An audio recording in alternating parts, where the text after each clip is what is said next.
So approximately 4 o'clock in the afternoon, right there at 4200 Lake Park, two vehicles were observed shooting at each other. Officers arrived on scene. There was nobody on scene, but they did recover various shell casings, which were inventoried as evidence for the firearm discharge between the two vehicles. At this present time, on a preliminary standpoint from district law enforcement, that's all I have. Okay. And then Commander Brown, do you have anything in terms of follow-up? Or without any advance notice, I'd ask one of my guys if they have any information on it. Yeah, Sergeant Perez, I do have some information on it. A detective did go out. He did canvass the area. He was able to retrieve some video. It shows two male subjects running from the incident. One of the subjects was detained. He did have a warrant. He was arrested, and an ISR was done on the other subject. The vehicle was recovered at the scene. And we did get some video, but the video does not show any facial recognition of these individuals that committed this crime. It's still ongoing investigation at this time.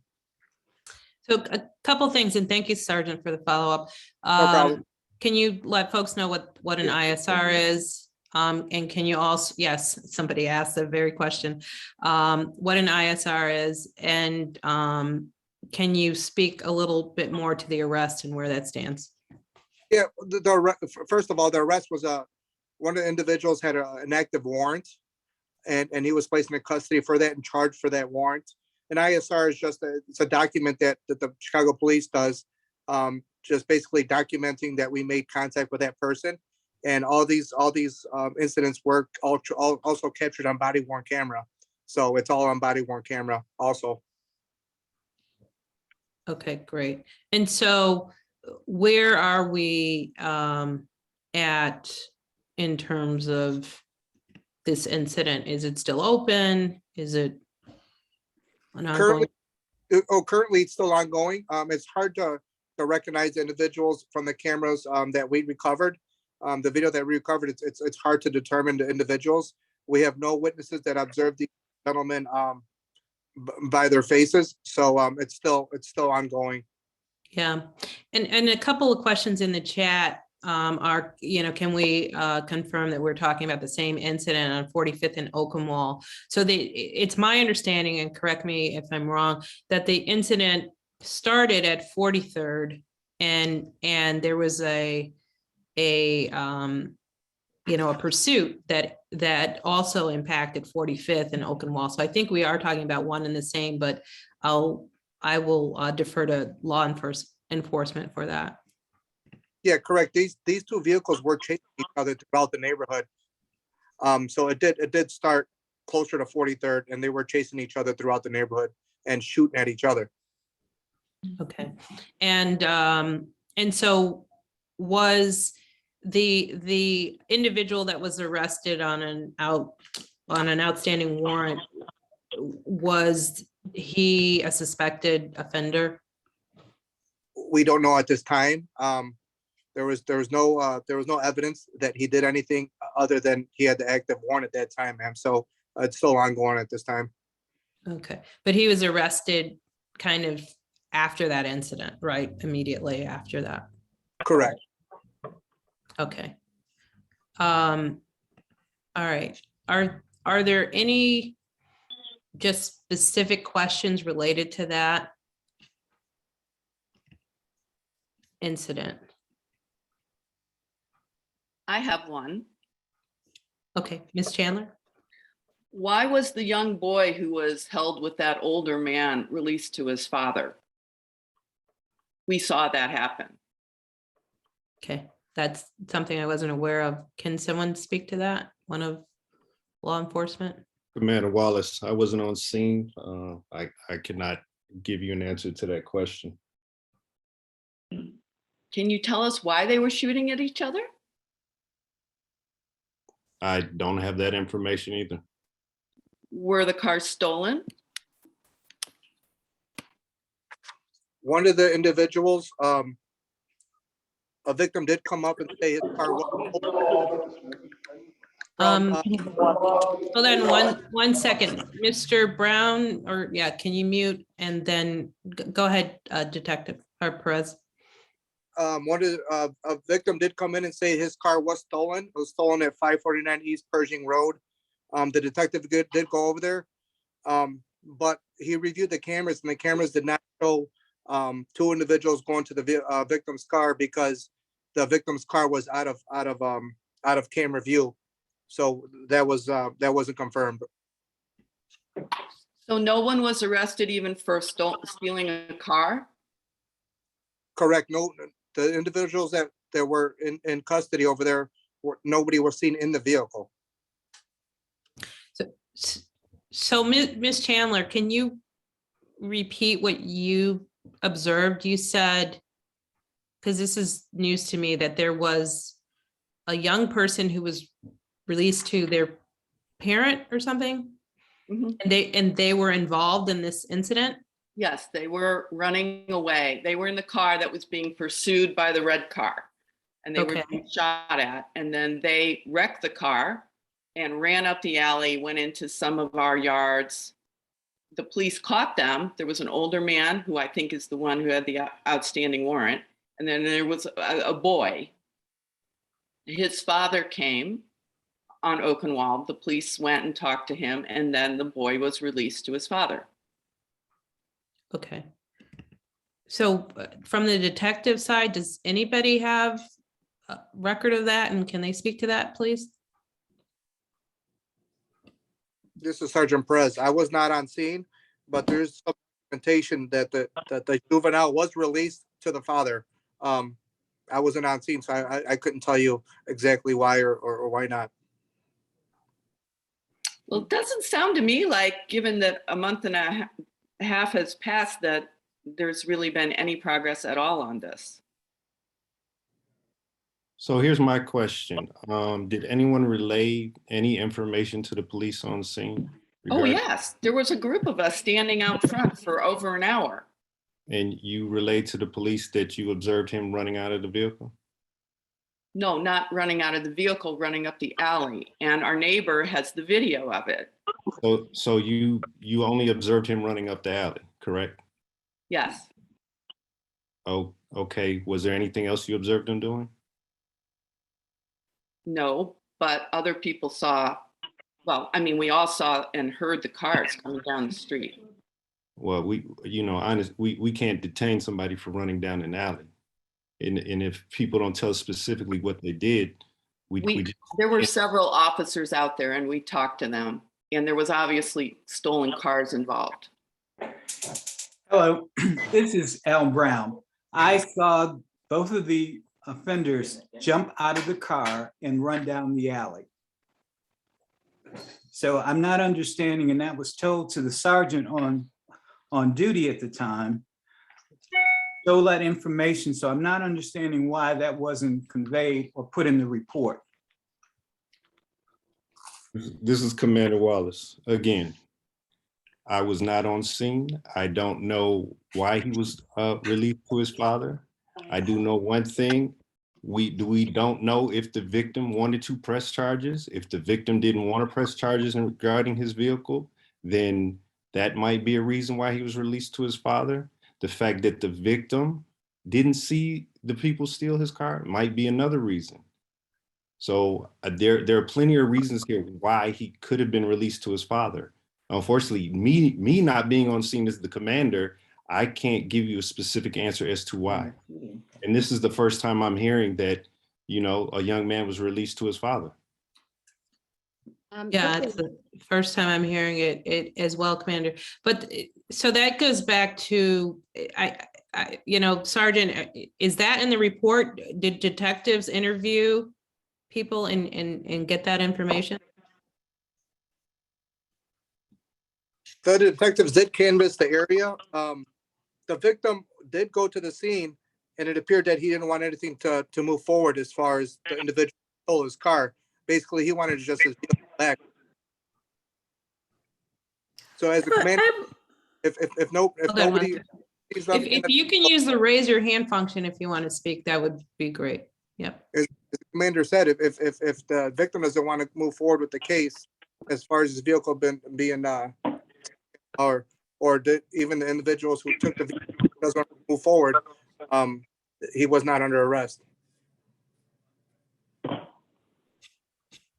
Okay. Miss Matthews and then Miss Andrews. My question is, were any shell casings recovered or inventoried? And if so, were they run through NIBIN or anything to see if they had any connections to any other shootings? And is this kind of, my question is this part of a bigger pattern in addition to, did you collect any shell casings at the scene? This is Commander Wallace. Yes, shell casings were recovered. They were inventoried. They were ran through NIBIN. Were there any connections to other shootings? I cannot give you that information. Okay. Thank My you question, for those questions, Miss Matthews. Miss Andrews, go ahead. Sure. So my question deals with kind of similar to what Susan is saying. So Susan's house, my house, and Al Brown's house were the houses that this happened in front of. And I understand that the gentleman maybe didn't want to press charges, but there was active shooting, active gunfire happening in front of our home. And after the car crashed into another car, the people got out the car running and people were actively shooting after them. So I guess I'm a little bit confused as to why there would have to be someone who wants to press charges when our public safety was threatened. And when Mr. Brown called the police, it took maybe about 30 minutes or so for someone to show up. And at the time, we didn't know if people were in the vehicle dead. All we saw was a crashed car with windshield wipers violently moving. So we didn't know what actually had happened at that time. And we waited for so long for the police to come, and we were very puzzled by, the response time. And there were a number of neighbors who stood outside for an hour and a half or so communicating everything that was seen. So I'm also just a little bit confused by saying that, things were not being communicated. And we communicated every single detail ad nauseum for the police to know exactly what had occurred. We don't have it. So this is Commander Wallace again. So the two individuals who were running away, you saw them being shot at, correct? Correct. Were they shooting back? No, they were running. Sorry, they were running from the scene, and it was someone in a red car, Dodge Charger, that was shooting into the car. And then after the two people in the black car got out, the people in the Dodge Charger started shooting at those people who were running. Correct. Okay. So the people of obviously the people who were running, outside of that, when the police showed up, there was no crime. The only crime that had been committed was that they had crashed a stolen vehicle that we don't know. We know that the victim didn't want to pursue any charges regarding his vehicle. Outside of that, neither one of the individuals had a firearm on them. In regards to the response time, I will apologize for that. One thing I will say, the Chicago Police Department is currently understaffed. We are doing everything we can to, supplement the resources in the second district. Unfortunately, right now response times to certain incidents are extremely high and not where they should be. And the crazy thing, it affects all incidents, and and I'll be the first one to say it shouldn't even be the way it is right now. But, I am confident that we have gotten additional resources since the beginning of the year. So I do apologize for that. I hate for that to even be an excuse because, like you said, your public safety was at risk, and there definitely should have been an immediate response to that, regardless if anyone was shot or not. But again, that's still no excuse.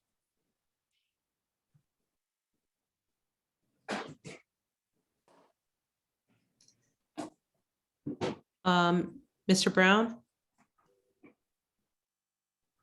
Yes, I understand what you're saying, but there was also a vehicle damaged that they ran into.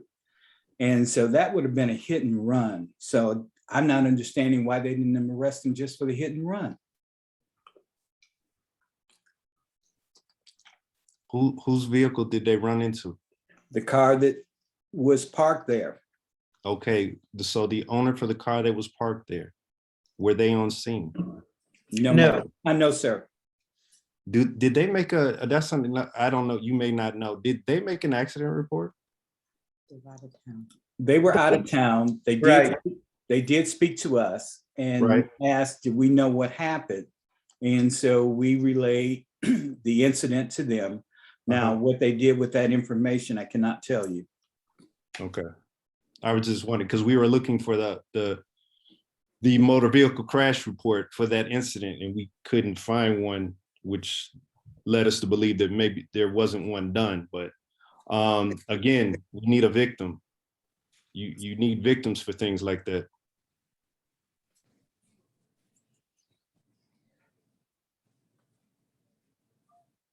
So if the person whose car they ran into came forward and filed a report, what impact would that have on the two young men who were in the car? I'll let the detective speak to that. What was the question again? The owner of the vehicle that the car crashed into and the two young men ran down the alley, that person was out of town when it happened, but when she came back, she spoke to us about what had happened, and we informed her she should contact the police. We don't know if she did or not, but if she did follow through on it, or she wanted to follow through on it, would that have an impact on the two young men who were involved in running down the alley? It would, yes, it would have the impact on the driver, the person who was driving the vehicle. Mm-hmm. Okay. They would be charged with hit and run or damage to vehicle property. Yes, yes, ma'am. A new one. You know, this Commander Brown, I just want to add to that. If his intent was to get away from being shot at, you know, it might be, you know, kind of difficult to arrest and charge somebody for trying to get away from being harmed. That makes sense? It would be really an accident. But if it was some criminal intent there, absolutely, he'd be arrested. Even if it was a stolen vehicle? Well, that victim of the stolen vehicle didn't want to proceed, is my understanding. Correct. Right.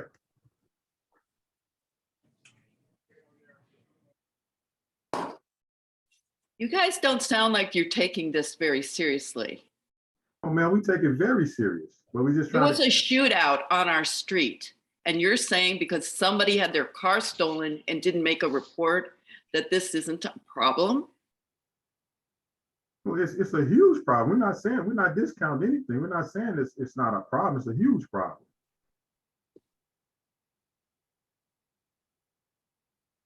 This is Commander Waltz. We have victims of every day who do not want to file charges against anybody. We have people who shoot each other who do not want to file charges against each other. This happens every single day. This has nothing to do with the police department. We can't force people to prosecute people. And unfortunately, this is just one of those incidents. This victim, the owner of the stolen vehicle, did not want to press charges. We can't sign complaints on his behalf. It's his vehicle. It's not the city of Chicago's vehicle. I know there are other hands up and I'll get to those, but Commander, aren't there lesser charges, reckless endangerment, what have you, I think is what, the residents are getting to that we could charge for. We have to, it really comes down to the intent. Is that what he intended to do? Now, here's the thing. All of these citizens would all have to be witnesses in one thing or another. Now, his intent when he crashed into that car, what was his intention? Was he simply trying to get away from being harmed and he crashed into that car? That's one thing. If his intent was to crash into the car, yeah, there could be some other things, but it really. I'm not talking about the crash per se. I think I understand that, but shooting recklessly at people, whether whether somebody wants to prosecute you or not, there are probably criminal charges that can be brought outside of that, because then you could have, essentially two individuals who never want to press charges against each other, in an ongoing battle, but there are lesser charges, aren't there? I'll let the detectives answer that for you. Yeah. This Commander Brown, if you, let's say you have two individuals shooting at one another, right? Mhm. And one is arrested and he don't want to pursue. And let's say if we have witnesses on the street or looking out the window that observe this, Mhm. it's possible they can be charged with reckless discharge of a weapon. But the person that witnessed this, they have to fully cooperate. They have to come in, give a statement to detectives, give a statement to the felony review. It's a full blown out investigation. So yes, they can be charged, but again, we're gonna need witnesses to cooperate. And just for, information, what can they be charged with? Reckless discharge of a firearm. Okay. And so, I just want to reaffirm what I hear people saying. I mean, there's obviously a concern. Shootouts don't happen on your block every day. And there's a concern. And, if people don't want to charge folks, that doesn't mean that it doesn't happen, it doesn't put other people in harm's way.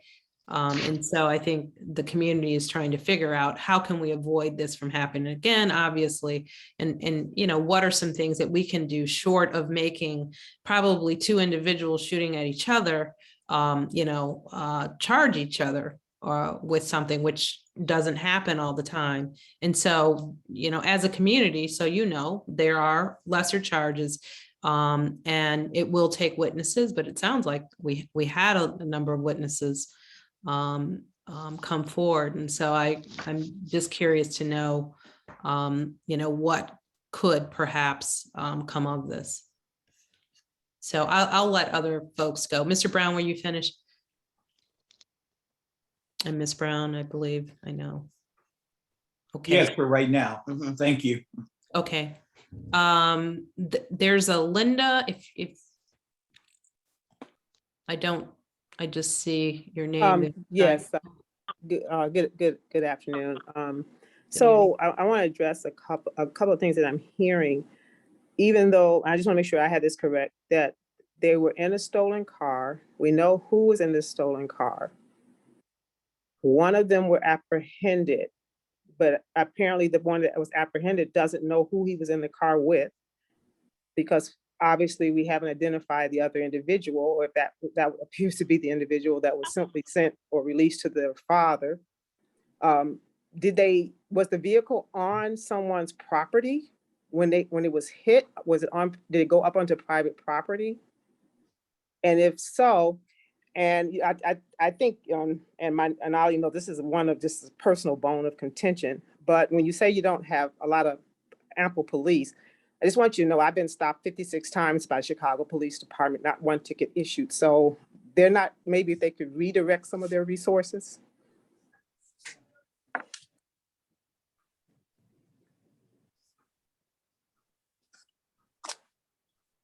Okay. What was the specific question? I'm sorry. So if the car went up onto private property, Okay. wouldn't that be something you could charge them with?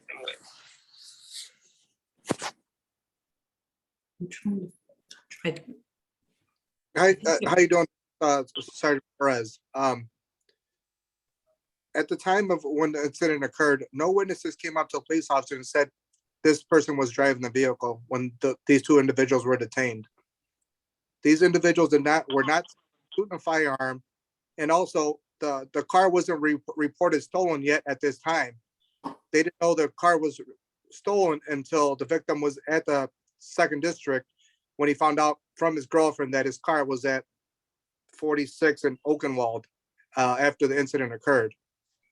So that's where we're at. And I do have a traffic crash report, and it sounded like one of the citizens spoke to the victim of this traffic crash report and told him to call into the police station or to the detectives. I have paper in front of me. I have nothing stating that they called this detective who's on this case. The victim is not called, who's reported the traffic accident. So that's where we're at right now.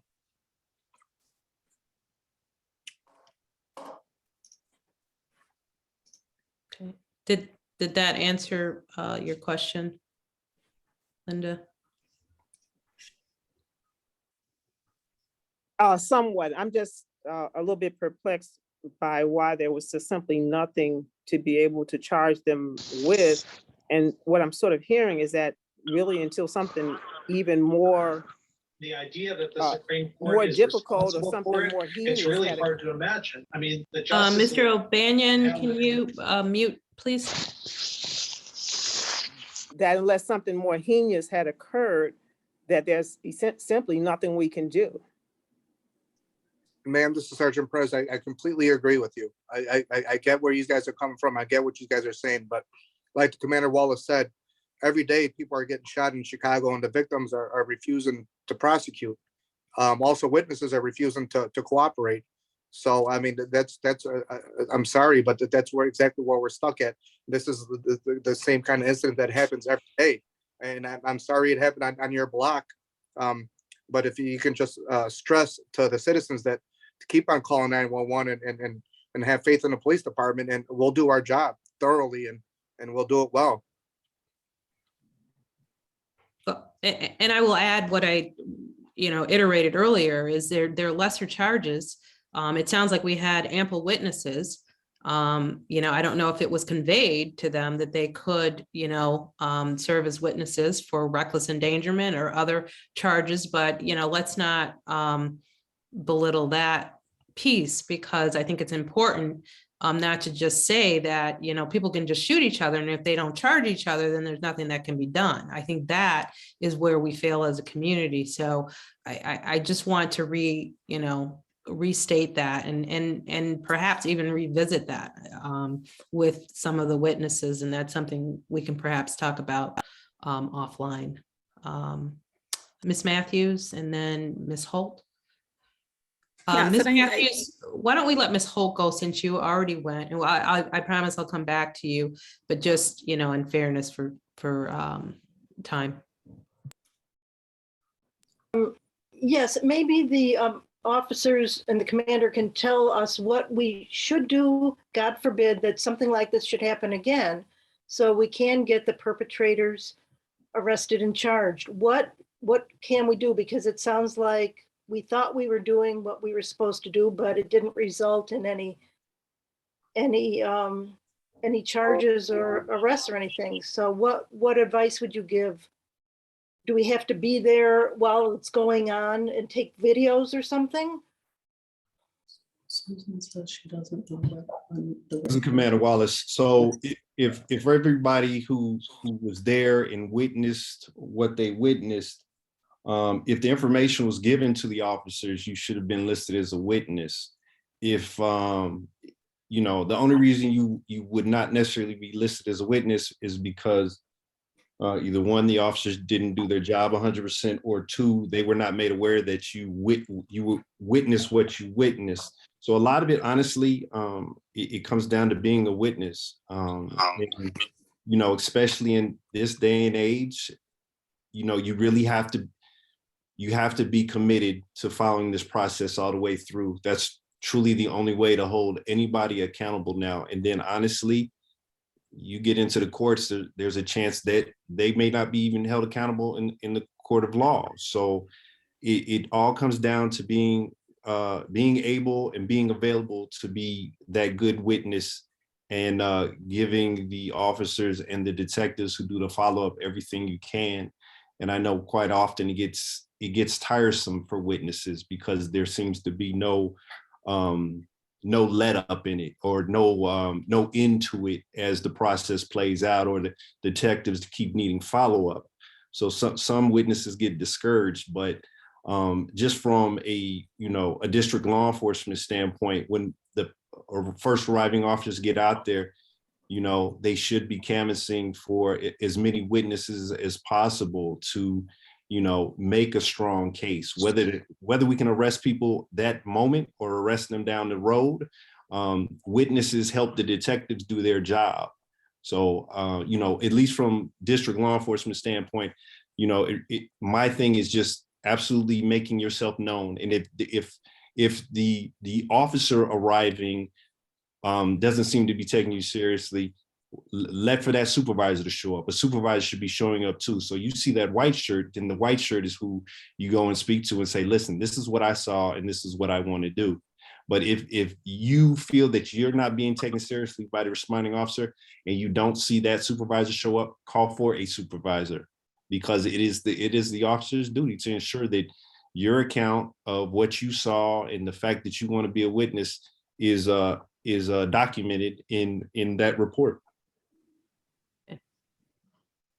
So just to clarify, and I take a couple more questions on this. I know there are other issues, not that we won't circle back, but what is the recourse for the lesser charge of reckless? I know it wasn't reckless endangerment, but what generally is the recourse and what's required for that?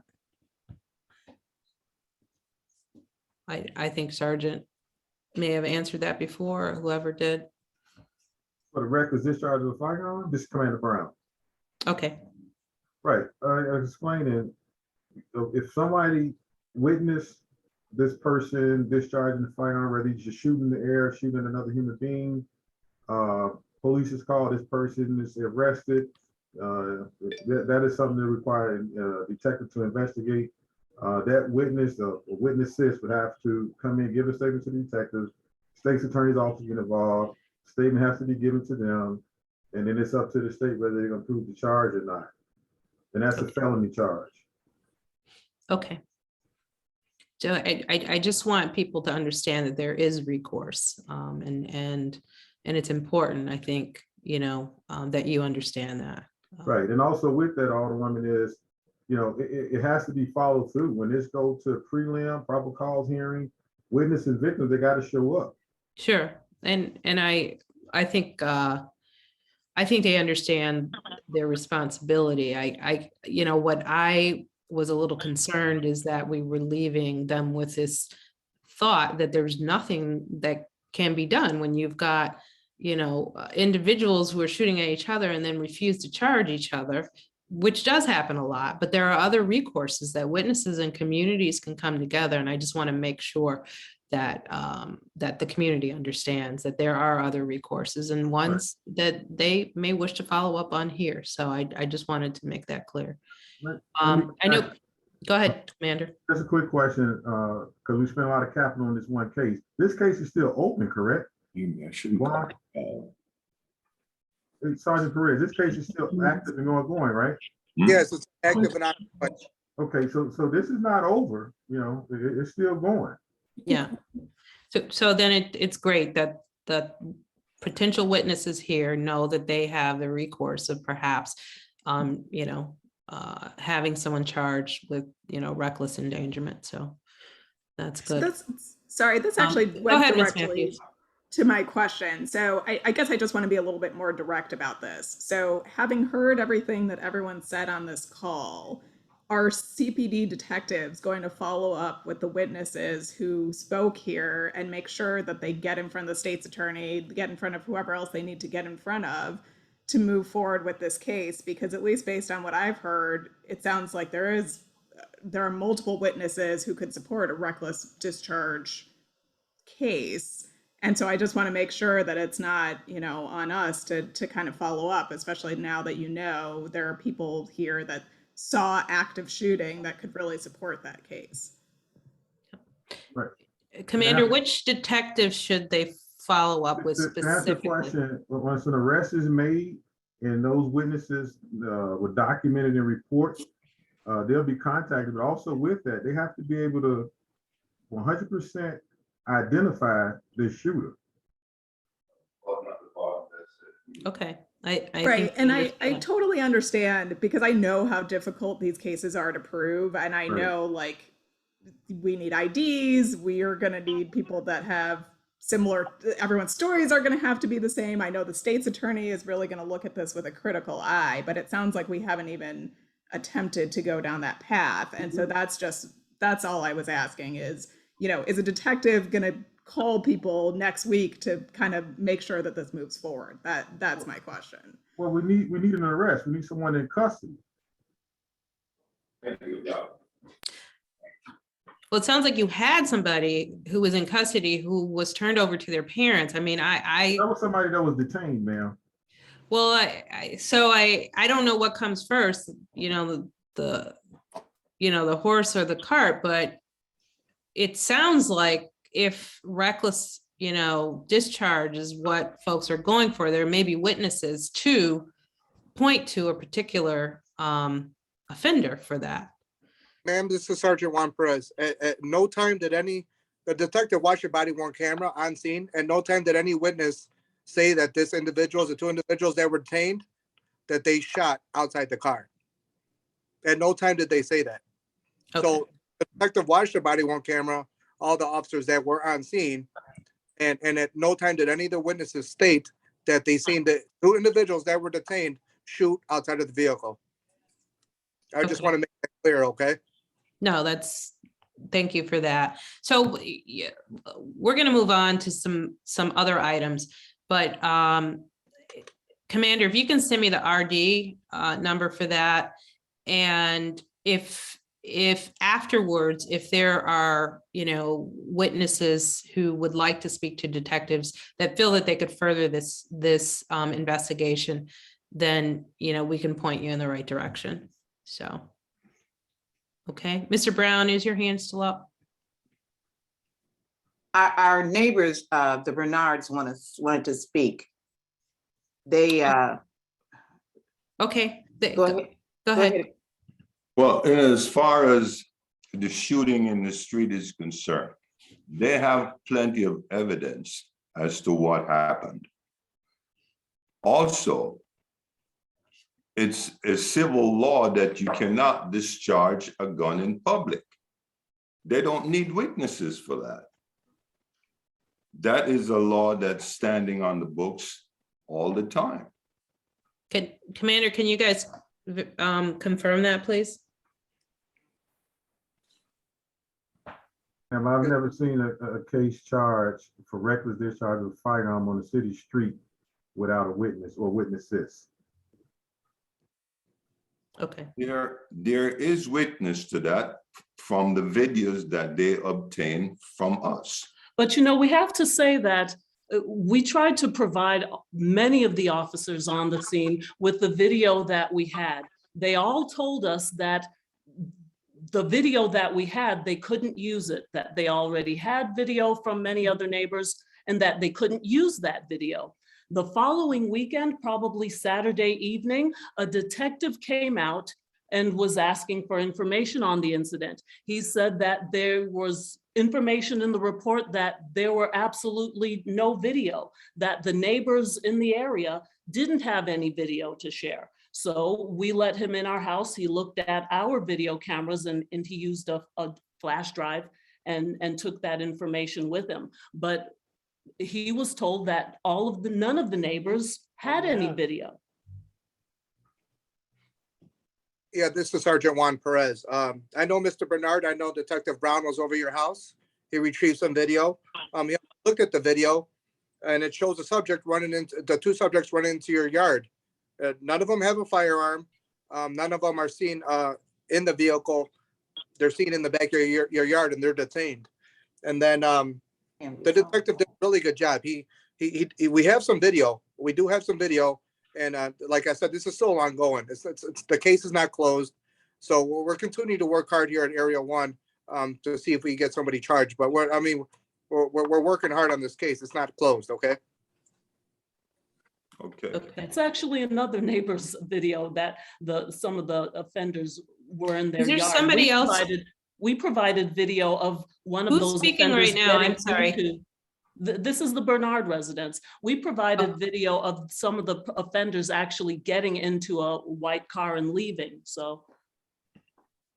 Okay. Actually, the shooter was picked up by a car and he went down towards Lake Park, south of here. The person that actually shoot down 46th Street while the other two young men run down the alley. A car picked him up at the corner of Lake Park and they went straight down Lake Park. The shooter from that car that crashed right here, after the two ran down the alley, he came out shooting and a car picked him up. Is that on video, Ms. Bernard? I don't know if that part is on video, you know, we picked them up going down the alley and. Our camera didn't catch capture them at that Lake angle, Park. but you did witness that. You happened to be at the window at the time. Okay, and you can identify the shooter? No, it's a young man running down the street shooting directly in front of him. Got it. Okay, let's try and follow up on this particular case outline. If there's more that you feel you have to say to the detectives, we can provide, you know, that connection. So, but let's, you know, continue to follow up as I hear the detective saying that its case is not closed. I also hear the residents saying that there may be more information that they can provide. So let's try and do that. I know that there are also some vehicular jackings that folks wanted to discuss. I want to skip to that. I also want the commanders to talk about, you know, some things that may be in place now that weren't in place to mitigate some of these things. So we can, you know, talk about going forward and how your community will be safe. I know we also have, you know, there'll be a point where I can let the commanders and staff, police staff go. And I know there's some follow-up things that I'd like to discuss with the community as well. So to that end, can we talk about, I know the community is talking about 5 vehicular carjackings within the past year. Do we have the dates on those? One was August 11th at 1:30 in the afternoon. That was me. Okay. Sorry to hear that. Yeah, his car ended up in the Sutherland Hotel at 47th and Drexel. Okay. So that was August 11th.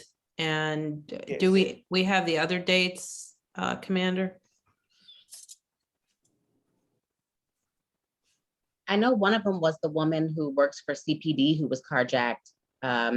That would have been 44. 44th and Oakenwald, and that would have been maybe 5 or 6 months ago. Yeah. So that was probably after the summer. I remember that one Oh, yeah, specifically. right. Yeah. I'm asking the dates.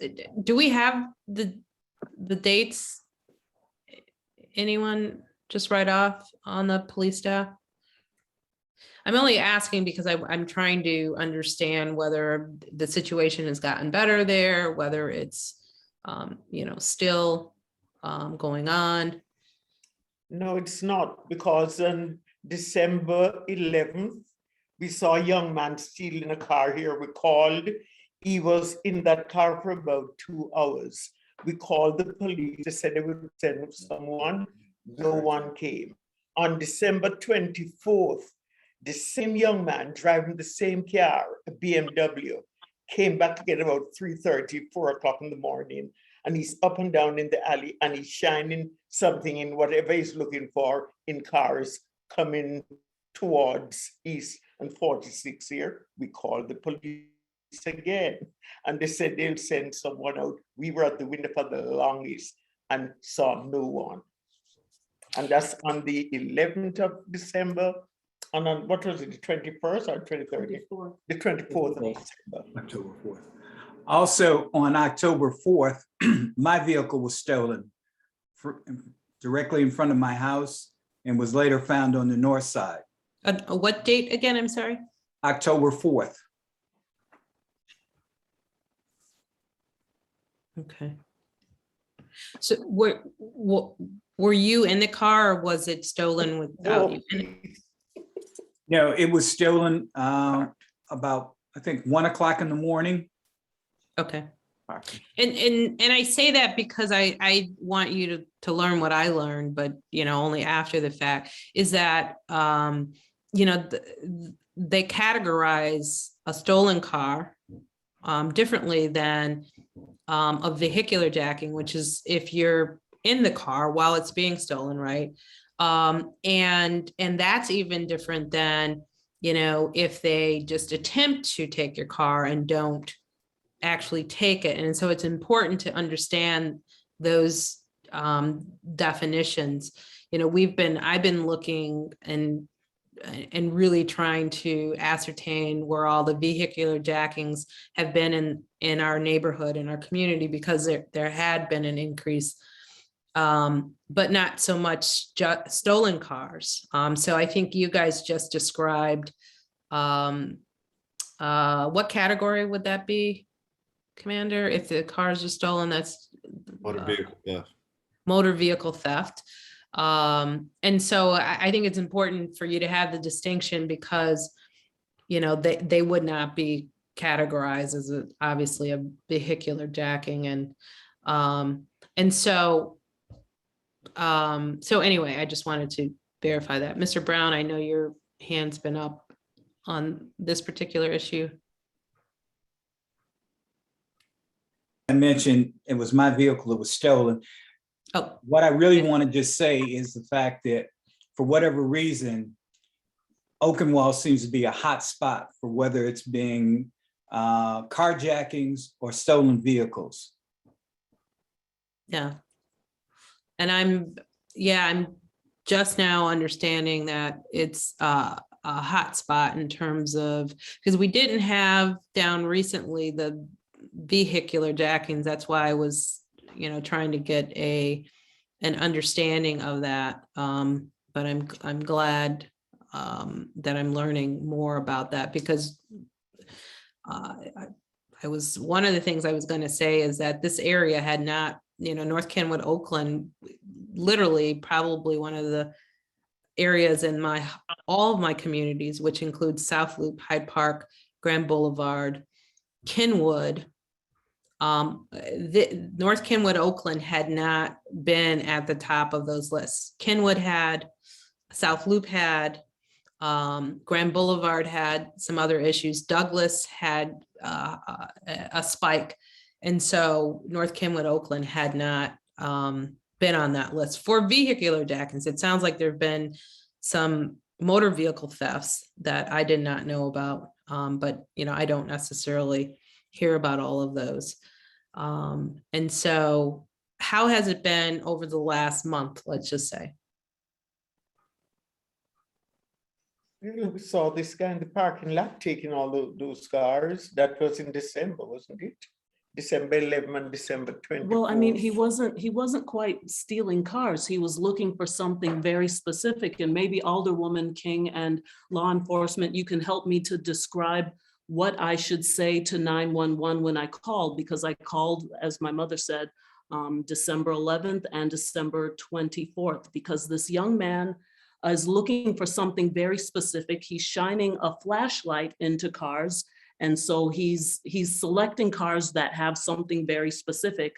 And so admittedly, maybe law enforcement can't respond because I kind of struggle to describe what I'm observing to 911. And they say they'll send someone out. So how should I better describe what I'm observing when I call 911 in the future? It's a good question. I honestly, I think you did well. You let them know that suspicious activity, a person in a vehicle, suspicious activity, and they will send someone. And I had these conversations often with citizens about the priority of calls. So if the call is not a priority, all calls are put into a priority list when you call 911 by 911. The police department doesn't make up the priority. The OEMC, the dispatcher, makes up the priority. They give the calls out based on the priority, whether it's 1, 2, 3. A person in a car, a suspicious vehicle, calls of that nature. that priority won't be as high as a person shot or honestly a domestic in progress. So that's quite often why calls like that do not get immediate police response, because of where OEMC and the 911 dispatchers put it on the priority to dispatch. But what you called and said is exactly what you need to call and say. Unfortunately, like I said, it just comes down to priority listing. And if I can ask, it seems like you're referring to the same individual. Do you know this individual when you see them, or has it just been kind of a recurring incident and you recognize, that some person is doing this again and again, or is there some identifiable something of this individual? All I can say is that he's a male. He's quite tall, quite slender. The 2 times I saw him, it was between 2 and 4 in the morning. He's in an Audi, a bluish grayish Audi, both times. One time I suspect he's always by himself. The first time I saw him, December 11th, he made away with something from was it a Land Rover or Range Rover that was parked in the open lot next to the newer condos on Lake Park that are visible. That open lot where people park is visible from our house. We're on the corner at 45th and 4584. Right. So he worked on this car for maybe an hour and a half, and he did get whatever it was he was looking for. And then December 24th, I saw him again, same silver bluish Audi SUV. And he was parked before Alzo's one night. Yes, December 11th, he did park in front of Mr. and Mrs. Brown's house. The second time he parked across at Lake Park in the alley between the townhouses, the garage for the townhouses and the large yellow building. He's not stealing a car. Yes, he's not vandalizing it he's because he's by himself, and he always double park in the middle of the street to go towards the car. And he even puts his hazards on, so you don't suspect anything. So I would just ask, I guess, if the other car that got something stolen, do you know who that is? Did they file a report on? Well, we saw the people the other day, the day after. We don't know who they are, and we don't need to file a report. Quite a few people were there with them.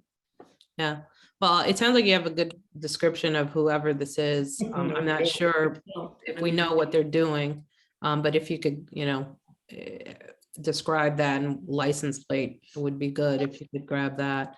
I want the commander and detectives, UFC commanders here to talk about some of the things that are being done, and especially around vehicular jackings, especially around resources that are in the neighborhood, to speak to that. And then I'm going to let them go and then talk to you guys further about some other issues and ways that we can help mitigate what's going on. And, I think you've seen in the chat, and I would have introduced Miss Kia Chanel, who's doing an excellent job in the 2nd District, who's with the CAPS. But she's been really working with us on communities just like this. A great resource to have, somebody who is in contact with our commander and who works with the community and making sure that they're safe. She's telling you about the next beat meeting, which is important to give these types of details. But also she's somebody you can communicate with directly on some issues that are going on in the community, and just has been invaluable. So I just want to make sure that that who she is. And I am sorry that I didn't introduce her earlier. I just didn't see her. So before they go, Alderman King, may I Yes. say this? Smedmore Bernard. Mhm. I have a vantage point here where I could see the MOs of these carjackers, because this is the second time an automobile was carjacked right behind my house. And what these guys do is they lurk around on Oakenwald and they will walk back and forth They do loops on Lake Park and Oakenwald. for a while. And you could suspect that they're up to no good because of their lurking around. What would be the proper procedure for me to do to report this? Who do I call? You can't call for somebody that's walking around, can you? Yes, you can. You know what? Call and say suspicious person. It's call and say you think they might be trying to rob somebody. You know, I believe me, you don't want to stereotype people, but if that's what you feel in your gut, tell 911. That's what you see, and that's what you think may happen. Well, the reason why I say that is because the kids that carjacked me, a lot of people in the neighborhood saw them lurking around for some time. The ones that carjacked my neighbor behind me, they were doing the same thing. They were just lurking around, going back and forth. They weren't so much lurking as they were making loops around Lake Park and Oakenwald. Yeah, So I just mean, like they're everywhere. kids walking repeatedly around Lake Park and Oakenwald. I don't know, it's difficult. No, it's something that we've heard, unfortunately. You know, like I said, I wasn't aware of the number of ones in North Kenwood, because literally I would say that's, you know, kind of my safest community right now. Now, you know, we have a number of safe communities because, like I said, we had in Douglas, just to kind of, you know, put it in context, over a week and a half, we had about 10 or so carjackings. And so that's what I want the commander to talk about, you know, kind of what we did in that case, what we can do in this case, what we should do, you know, is stay in touch, you know, stay in touch with our office, stay in touch with Ms. Chanel, so that we can make sure that we stay on top of anything that happens, you know, going forward. You know, I'm sorry that I, you know, underestimated the incident here, that there had been several more. And like I said, I North Kenwood, Oakland, I was saying to my staff, has been the safest community, but it still has. So you're just know that. And like I said, I have the South Loop, and I have Hyde Park, and I have Kenwood. Kenwood, you know, had dozens of carjackings at the beginning of the year. Then we had, like I said, Douglas incident lately, and other parts of the neighborhood. But I will make sure that we stay on top of this area. Yeah. So Commander, can you guys mention some of the things that you've done? The University of Chicago, their beat goes all the way up to 37th Street and includes you. I would include them on your calls. They can talk about some of the things that they've done lately as well. Commander, can you speak to that so I can let you guys go and we can continue the conversation? Okay, so as of the first of the year, you know, the second district has been given additional resources that we've been able to strategically put in certain areas in which there have been upticks in crime or patterns that we've seen repeatedly. You know, so I will say definitely a lot of those resources were put on our afternoon shift, which is typically 3 to midnight. And then the other half of those resources were put on our overnight shift, which is typically, you know, 11 to 7 in the morning. So everything is done strategically. We even have, we've moved some of our tactical officers into marked patrol cars in uniform, and they're in what we call rapid response. They're the cars that can respond to anything across in any sector. So say the area we're talking about is in what we call the 20 sector. So The 20 sector would have 2 rapid response cars that are manned by 2 officers who can get to anywhere they can because they're not necessarily assigned a beat. We're also doing more engagement, getting out there. And that's really the most important thing we're really trying to do, engage more with the public, because we need to be out there on the streets, having you come up to us, not having to have these meetings where you can tell us in person, hey, listen, this is what's going on. This is what I'm seeing.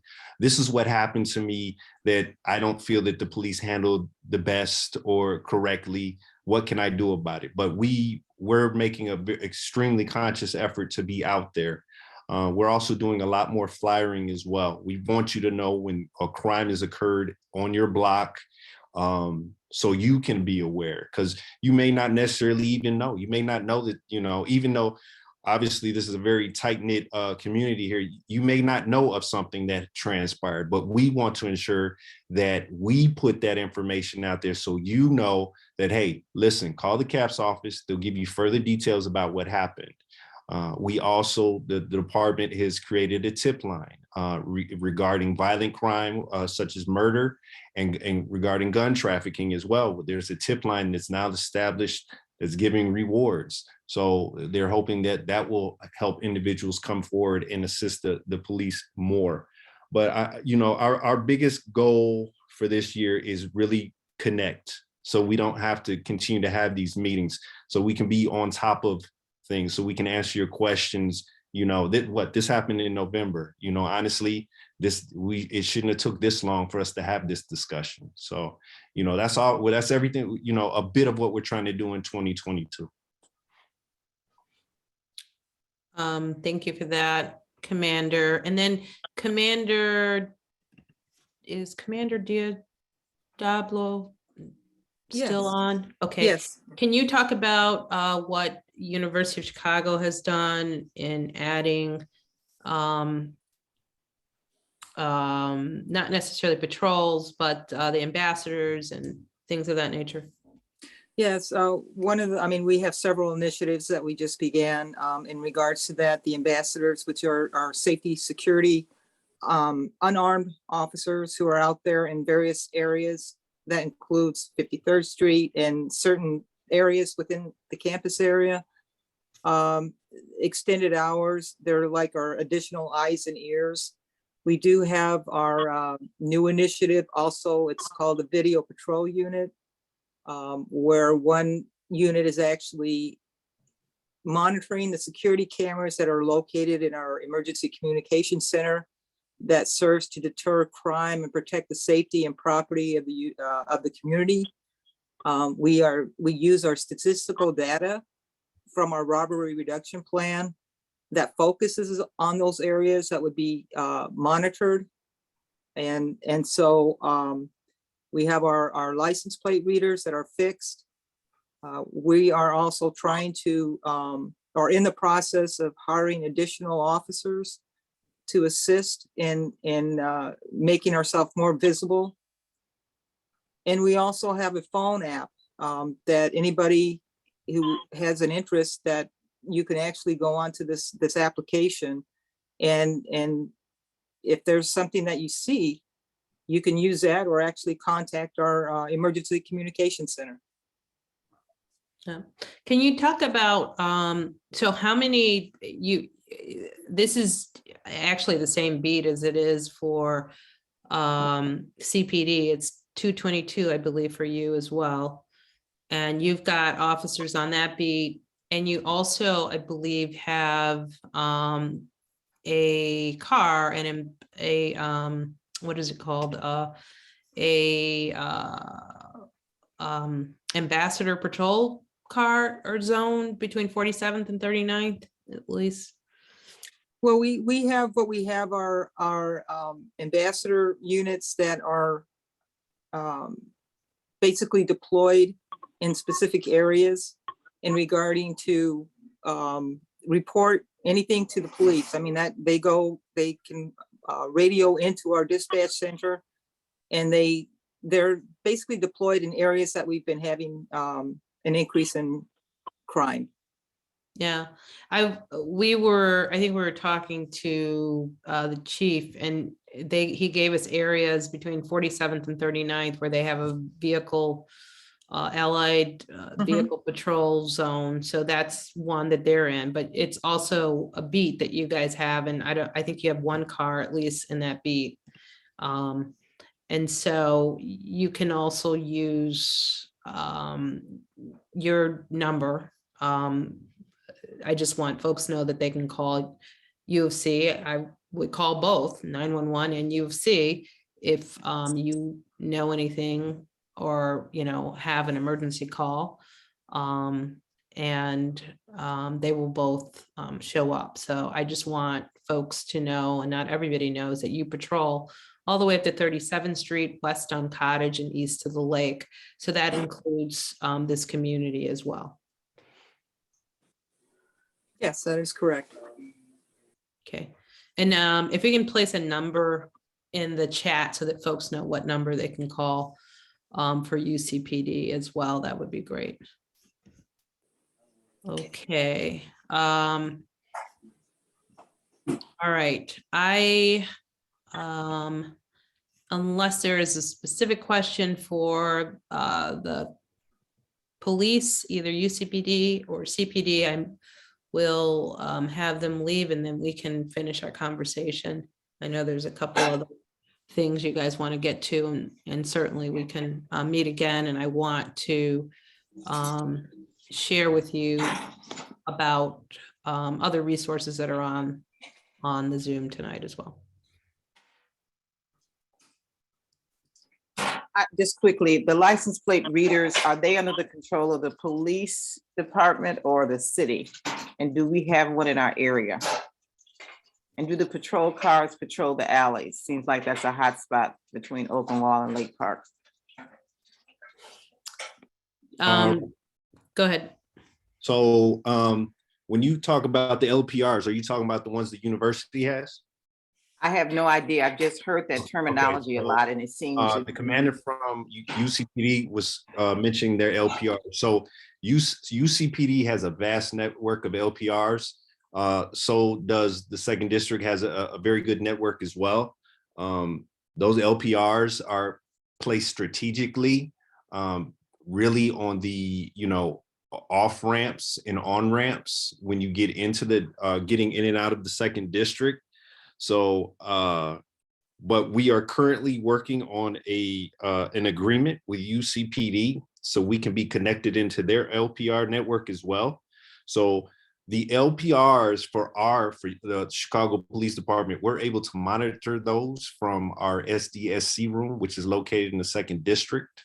So they're being monitored 24/7 on our side. But again, like I said, we're working out an agreement with UCPD to be connected to their network as well to expand our network and vice versa. And Commander, do you know where any are located in this particular area? I know we've got cameras. I assume some of those cameras can read license plates, even though they're not license plate readers. Some of them are pods and LPRs combined. Right. So, right. So I know, for instance, on 47th, there's one. I know there's one on 43rd and Oakenwald, pretty much, right? Mm-hmm. Yeah. So there are several cameras in the area that and on Lakeshore Drive as well. We take recommendations though for other ones, but I do know right off that there's some on Lakeshore Drive, I believe right at 47th. There's one at 47th and Woodlawn. There's one at 43rd and Oakenwald. And of course, by the bridge, there's several there now on 41st and Oakenwald. Trying to think where else in the near vicinity. I think those are, did I miss any? No, Olin, that's pretty spot on until Drexel Boulevard. Okay. I was just wondering, since those two cars involved in a shooting were driving through the neighborhood, possibly could the license plate had been captured. We know it was a red Charger. And so I was just, It certainly could have at 43rd Street. That may have been, are you talking about the November 30th incident? right, with the shooting. Yeah, so they did have camera. And the detective said that they picked it up. I'm not sure which camera, but I assume 43rd Street was one of the cameras. So, all right, well, let's thank you, CPD and UCPD. I appreciate you joining the call. As I stated earlier, if there are folks who think they have information and want to follow up with the detectives, I can share information or get a point person from Commander Brown. If you can send me whoever that detective is on there, and I can share that with the residents. I can do it now, ma'am. Sergeant Juan Perez here. The phone number you can call is 312-747-8380, and it would be Detective Brown. Okay, did everybody get that? All right. Thank you very much. I appreciate your time, and I will continue to stay on to just talk about other ways we can get together, and then we can also set up a time to meet again in the next few weeks or month to see how things are going and to monitor things. And then I know Ms. Chanel put the next CAPS meeting, which is on February, I believe, February 8th. And we can talk about, how you can set up somebody going to that meeting and making sure, that we are reporting things in real time. So again, thank you, commanders, sergeants, lieutenants. I'm going to stay on and talk to the residents. Thank you. Thank you. Okay. So I know there were a number of issues we wanted to get to. I'm glad, like I said, we had this conversation. I didn't know the breadth of some of the incidents. The commanders don't have to report things to me. I have periodic meetings with them now where I'm more intentional about what I ask and, what information is shared. And so we'll definitely stay more abreast of what's going on. What we have been able to do literally is, decrease, especially, the vehicular jackings and the shootings in the surrounding area. As I mentioned before, in North Kenwood, Oakland, I heard somebody said there have been shootings. I get shot spotter reports. Sometimes somebody mentioned the app, what is it? Citizens. It's not always accurate, but it's okay. It's decent. So I don't rely on that as much, but I do rely on residents to give information. And I try and stay more involved because safety is really the number one issue in the city of Chicago right now. And so we've been getting more involved. And to that end, we're also trying to empower the community to be more involved, which is why, we've got a safety subcommittee chair in North Kenwood, Oakland. Somebody was, I think, asked a question about infrastructure. We actually have an advisory council, which I want you to know about in North Kenwood, Oakland, which is growing. All of these are new and growing, but it gives you an opportunity to come together. One of the things we'd like to do with the safety committee, which with Mr. or Dr. Ogwin is chairing, is to create block clubs. His block, created a block club a while ago. They were having issues when the 41st Street Bridge came, And what we're attempting to do is kind of grow these block clubs so you can communicate with each other about what's going on, and, you know, be effective and efficient in making sure that information is passed on. So I do want to make sure that you guys know that we're trying to expand that. And so it would be great to create a block club, you know, in this area, whether it's 47th to, you know, 44th or 43rd to 44th, whatever it may be. I think it would be a good idea to create something where you guys can communicate to each other. You may already have that, but then to be tied into the greater community on communication as well. So I encourage that. I just want to pause a bit to see if there's other information that you wanted to share with me kind of offline that I need to pay attention to. So I will be quiet, and with a show of hands, if there are things that you'd like to share with me, I am all ears. Alderman, before we get to that, I saw that Mr. Brown's hand was raised for quite some time. Did we address? Oh it? yeah, I thought he was still up. I'm sorry. Okay. I think it's Mr. and Ms. Brown. They're on. The same, yeah. Yes. So yeah, was it still up or? No, well, it was up erroneously, but we did have one other thing we wanted to bring forward. As you know, that those of us who are at this south end of Oakenwald, as Mr. Bernard has so eloquently stated, he sees a lot, and we see a lot being on this turn. And so two things, it's very dangerous because the stop sign that's right there at the corner of Oakenwald and 45th, absolutely no one stops at that stop sign. And on the day of the incident, we said, finally, somebody had a terrible accident. We didn't know it was all of a stolen car, because when people make that turn and the street is narrow, it stops. So that's our concern. People park illegally over here, and it's like a blind spot. So something needs to be addressed.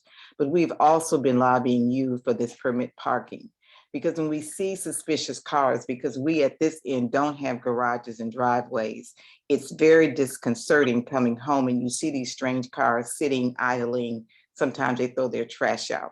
So we really feel strongly about, if not for the whole block, for the south end, especially on our side, where we have small children, elderly people, slow walkers. It's just very disconcerting coming home and knowing that we feel like Oakenwald is being targeted now. People, we've been over here 30 plus years. No one knew where Oakenwald was. Now it seems like everybody knows where Oakenwald is.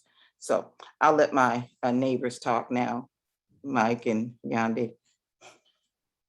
Okay. I think Ali, there's another Brown on the call, so Ali has his hand raised. I think. Okay. Sorry. So I think he should definitely chime in. Come on, Ali. Go ahead, Cousin Brown.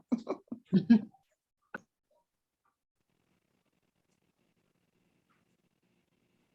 can't hear you. Ali, you're muted. Yeah. I don't know so I thought he was coming in through Mrs. Brown's recording before, but I guess I was wrong. No, there's an Ali Brown and there's an Al Brown.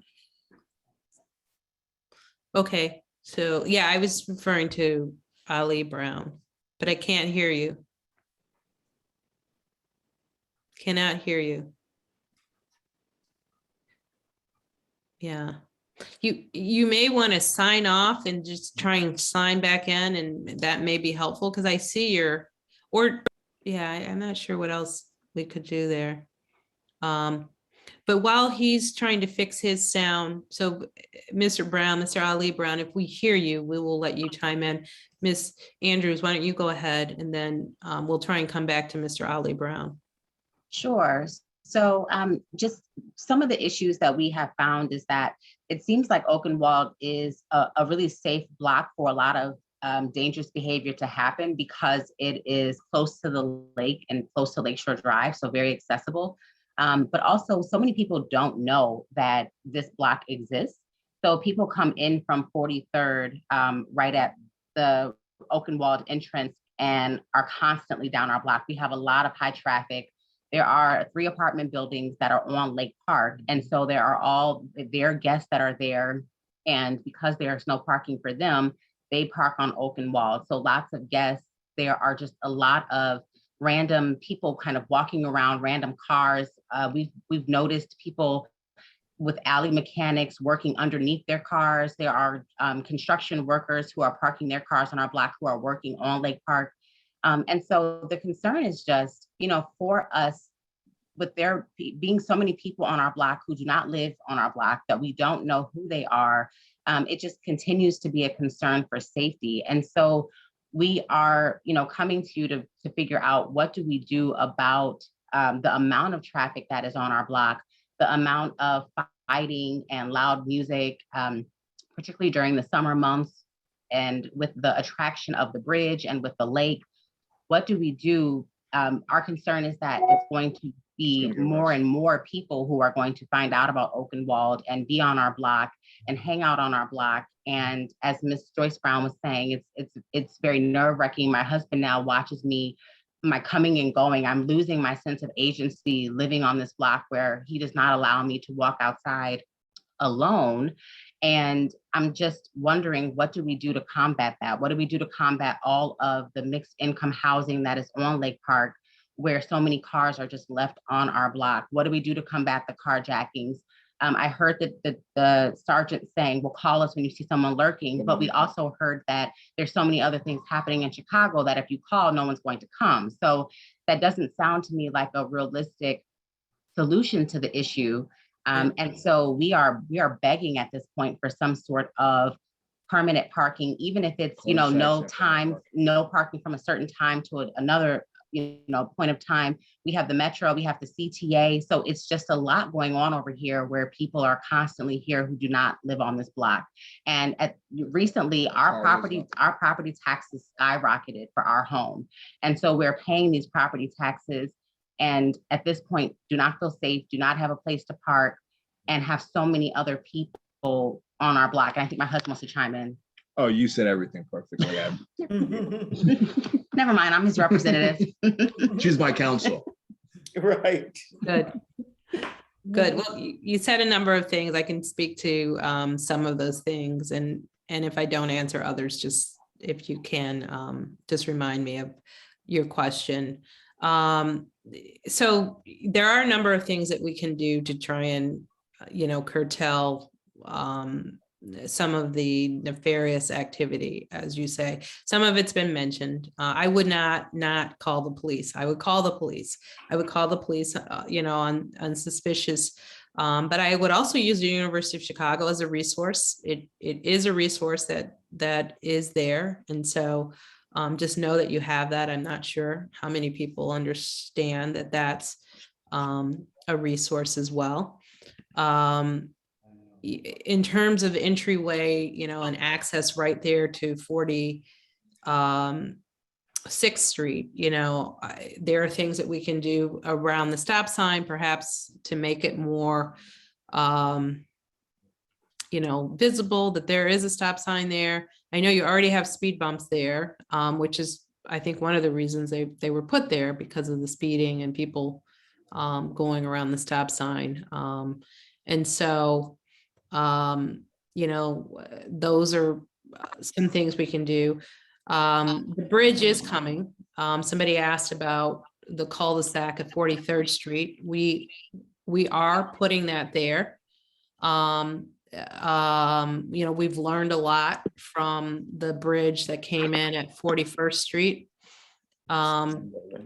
And so we will be putting in a cul-de-sac right at kind of 43rd Street. And we'll also have seasonal parking. How far south we'll go, I'm not sure. I'll just be honest. We're talking about that now. We did, I think, 2 blocks in each direction around the 41st Street Bridge. So around 43rd Street, we'll at least do that. That would not stretch to 46th Street. So we'll take that into consideration. Seasonal parking is different than permit parking, which, you know, we don't do permit parking in the fourth ward for a number of reasons. One is it's generally it's generally wanted in places that are really super congested. And so adding permit parking, which is an element that you have to pay for to not be able to park, still doesn't solve the issue. And then, you know, there's a number of other issues around that as well. But, you know, like I said, seasonal parking is something that's coming. You can. 7th Street when there's students at the lake. Can you, somebody is not muted, if you don't mind. And then, so, you know, we can talk about kind of the seasonal parking and how far that will go. I think perhaps, you know, someone mentioned a one-way street, perhaps at 46 going probably west. You know, that's something that we could talk about as well. So you don't get folks just coming off of Lake Park and 47th Street that can easily access your street there. So that's something that we can look at. We can look at putting by the park what we call a speed table for safety issues there. I heard somebody talk about that. I'm not sure if we can put a speed bump right in front of the stop sign. Perhaps we can put a speed table there. We can ask about that as well. I know, again, even when we put the speed bumps up, that was an issue back then. And, you know, I'm not sure if they're still speeding on Oakenwald in spite of the speed bumps. I'd like to hear feedback, you know, on that. So I think I think the one-way street, we should strongly look at 46th Street. Again, that means, you know, people can't turn there, especially with the cul-de-sac coming on 43rd Street. And again, you know, a speed table we can look at around the park right there to mitigate some safety issues there as well. And then seasonal parking, and somebody asked about seasonal parking. Seasonal parking is something really that we created in the fourth ward because of the bridges that are landing in communities. You know, there are lots of bridges on Lakeshore Drive, but none of them land really in a community. They tend to land, you know, adjacent to communities with, you know, a major street that's, you know, right off of Lakeshore Drive or just west of it. And so, you know, we created seasonal parking so that it's basically where on certain parts of the street, you know, we will have no parking unless you have a seasonal parking. And Diavolin, remind me, it's what time of the year does it begin and end on, since you guys were the first street to get it? It coincides with the winter months for the most part. Right. So when, you know, if you're parking on State Street, like off Roosevelt, you can't park there from November, I believe, to April. So it coincides with that. So that's usually when it's kind of quiet because it's the winter time. And then when the temperature kicks in, May, that's when it kicks in for us as well. So, and I was just kind of quiet because I wanted you to make sure you guys had plenty of time to speak with the alderman and Commander Wallace. And I just was listening. I truly empathize with you guys. I stay at 40th and Oakenwald. So we have a block club down here. And we had some challenges with the 41st Street Bridge. I've been talking to Ali Brown for almost a year now. He and I have been in communication. So one of the things, and I'd say two things, and I'll let Commander Alderwoman King get back to it. Definitely do a phone tree or a group me account if you guys don't have one. The purpose of that, and it's something that Commander Wallace didn't touch on, when you make a phone call, and if it's one call, yeah, it's a priority, but when you get 10 calls coming in, you get more attention. And even if the police officers don't come at the beat meetings, the officer keeps track of how many phone calls come in. So if there's an uptick in phone calls from your area, you're going to get more attention. You're going to get more resources pushed your way. So if it's an incident, for example, with the shooting, the unfortunate shooting in front of you guys' homes, everybody on that block, everybody on that phone tree should have called, whether you're at home or not. So our neighbors, if you're not at home, get on that group me account and we're calling, hey, this is what's going on in our block. And we start making the calls and we usually get a response. So that's one piece of advice. If you guys haven't done that, I would definitely have one. I see that you have a phone tree, but use it. A lot of folks have phone trees and email lists, but they're not using it the right way.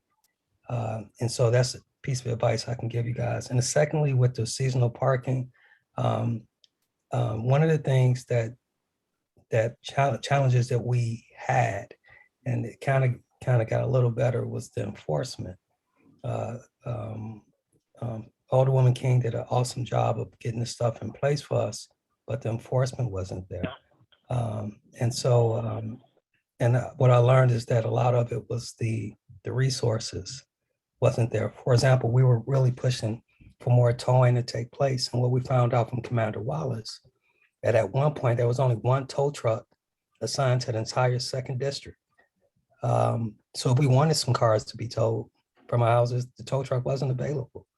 So I think at some point he was able to get another tow truck added to his armamentarium. But it's just a lot of things. And so it's the process you guys are about to go through. It's a lot of communication. If you guys send emails, CC a lot of people into the emails because it forces them to communicate together. Always CC Commander Wallace, Alderwoman King, Prentice, anyone. The more people that know it, the more accountable they are, and the more it forces them to communicate openly. And so, but I just wanted to throw that out there. I'm always here for you guys. Anything you need, Ali Brown, he has my cell phone number. He and we talk all the time. When something comes up, just sharing information and things like that nature. Feel free to call me or text me. Ali has it. But definitely in support. You have neighbors a couple of blocks from you guys that's kind of experiencing some of the same things. Oakenwald used to be a low-key block, but it's not anymore. Everybody knows it's low-key. You can go there and hang out because they don't think it's heavily patrolled. And so that's one of the things that we noticed. So it's very important that you guys, when you see something, start making those calls immediately. Don't wait till something bad happens. I saw somebody put in the chat, thank you, Doctor, that they did have a block club president. And so if you could share that with Dr. Oakenwald, who will be collecting kind of all the block club presidents in the community. And so again, you can have even a greater tool to communicate. Like he said, they've gone through some things before, took some time. I will say that they communicated a lot, which is, not a bad idea at all.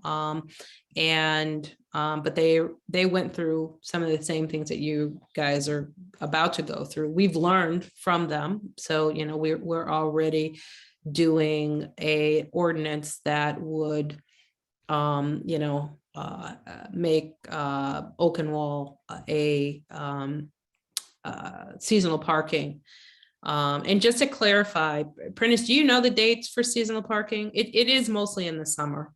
So somebody was asking about that. It is from April 1st to November 1st. April 1st to November 1st. So it's from April 1st to November 1st. And so it's a good stretch of, when the lakefront starts to heat up and, up until the winter months when it slows down. But again, it's a stretch where we will put up no parking signs, except for people displaying the seasonal parking permits. And the other difference is you don't pay for that. It is something that is given to community members who can prove residency in the area. Enforcement is important, but that's enforcement for permit parking. I mean, a number of people, I know have mentioned permit parking. You pay for permit parking. Enforcement is not that good throughout the city. And it's generally in places that are crowded, where, you're paying to park, but you're still not able to park because it's overcrowded. Slightly different here.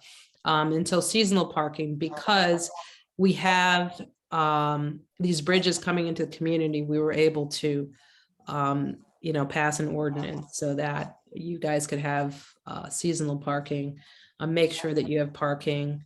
We did it, I think on one side of the street, and then no parking, I think after a certain time on another side of the street. That's something we'll have to look at more in detail, on this side of Oakenwald. And so I see a number of hands up. I want to make sure that we get to those. Mr. Brown, if you could speak, you go first. Can you hear me? Yes, we can. Fantastic. Thank you. I had to go to my cell phone, but thank you, Alderman, for taking the time. I also would like to not make my comments very long. I'll try to make them as concise as possible, because this is really about the residents speaking to you and your office about how we can move this community forward. If you bear with me, let's just talk about how we elevate the image of our community, make it less attractive, less easily accessible.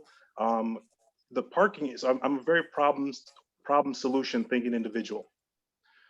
So I'll try to keep it concise. The parking issue the overflow of parking that we're seeing on Oakenwald, if the parking lot that is east of the railroad or east of the viaduct of 47th Street was converted to permit parking, overnight permit parking, the residents at the Courtyard Apartments can utilize that parking lot for overnight parking as residents and their guests. Wait, I'm sorry, you're talking about the parking lot right off 47th Street? You said east of the viaduct? That's correct. There's a bird sanctuary. That's a park district, bird sanctuary. I understand that. In Oak Park, and this is one of the challenges I have being a resident since 2003. I moved here from the suburbs, and I see how things get done for all the residents. Communities are fantastic, phenomenal. That's top class service from our governments in those municipalities. One of the frustrations I have being here since 2003, when I saw the final renderings of the bridge that is being built at 43rd Street, those were the final renderings. That was in 2003 when I served as area chair for Tony Preckwinkle. My point being here is that progress is insanely too slow for the south side or west side of Chicago. Alderman, I respect so highly what you do, because as a block club president for Oakenwald, I don't have a staff. I don't have resources. I don't have a budget. I don't have people in my Rolodex to call up or send a text to, hey, Commander, no, this is, we need to address this. Sure. So as a citizen, going to meet my mother one night in Chinatown for dinner with some friends from church, a man split the intersection and hit and killed a woman. I happened to watch it because I was parking. Her body flew through the air I thought it was 50 feet. The report, forensics said it was 150 feet her body flew. I was so enraged that he didn't stop. I followed him onto the state police on the phone, 911 on the phone, and then back into Pilsen, where he was arrested by CPD. The transition was seamless. The officers were fantastic. And I just want to say one other thing. The officers' interactions who I've had in our community have been phenomenal. Please pass that on to the commander. Okay, when I approach these officers and I conversate with them about what is going on in our city or our ward that is in crisis, these men and women are phenomenal, professional, well-spoken on the issue. Just not to go backwards, because when we talked about the incident, the shooting recently, I was there after the events. I did have conversations with some officers, very professionally conducted. They conducted themselves very professionally. When we had a conversation, they said that there was a gun that was thrown out of the vehicle, and I take responsibility. I felt I could have done more to pass out maybe information to every neighbor on Lake Park and Oakenwald on the west side to explain to them that there may have been a gun in our neighborhood, in a yard. And I want to thank all the neighbors that did come out there at that moment to look in the yards and the parking lots and under cars and on top of roofs for a weapon that may have been thrown away at the scene of the crime. Now, I was disappointed by the follow-up. I expected to see more detectives out there canvassing for shell casings for a potential weapon that a child might find, but that didn't happen. But again, this incident is just the major one would have been Hydea Pendleton.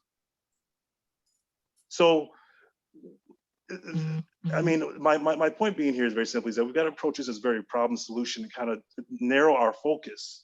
The image of our ward has, when you enter 47th Street, there are homeless people. There's homeless encampments evolving all over the city. And there's one right at the opening of 47th and Lake Park, home to the Western White House.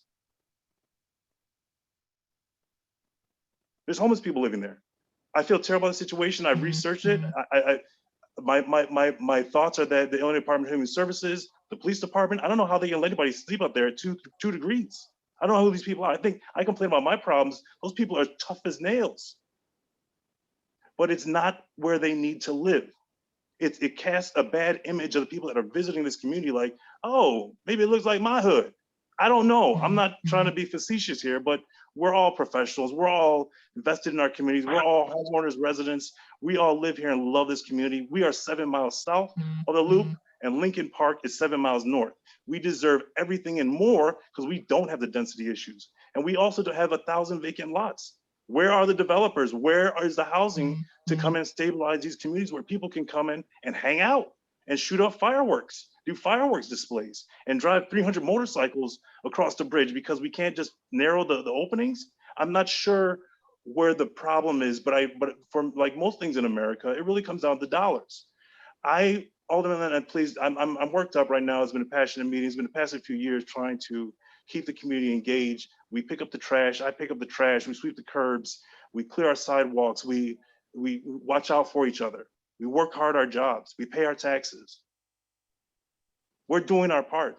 So my objective would be, how do we reduce the accessibility of this, the extremely accessibility of this community so that we can make it less attractive? Permit parking. We utilize that lot in the park district. It brings revenue. They do it in Oak Park. At 6 a.m. they have to move out, or 8 a.m. they move out, or they pay an extra fee on their app because they want to live in this courtyard apartments that doesn't have parking available to them. It's not, I think it's a very problem solution. How do we activate? It's revenue driven for the city. It's money. They do it in the South Loop. Huge, large vacant lots. People come in and pay at the meter and they go about their business. I'd rather them do that than park on this street or on Lake Park and go hang out all day, come back and party the rest of the night on my block. So the traffic, the speed, something to control that turn is critical. A signage for trucks to not take that, signage for trucks to prevent them from making that turn. We get a lot of delivery trucks, ABT, you name it. People are investing in their homes here. So problem solution, we utilize that parking lot. We also need to change the lighting so for more public safety and to elevate the visual appeal of our neighborhood. We call it, my humble opinion, it should be called Kenwood.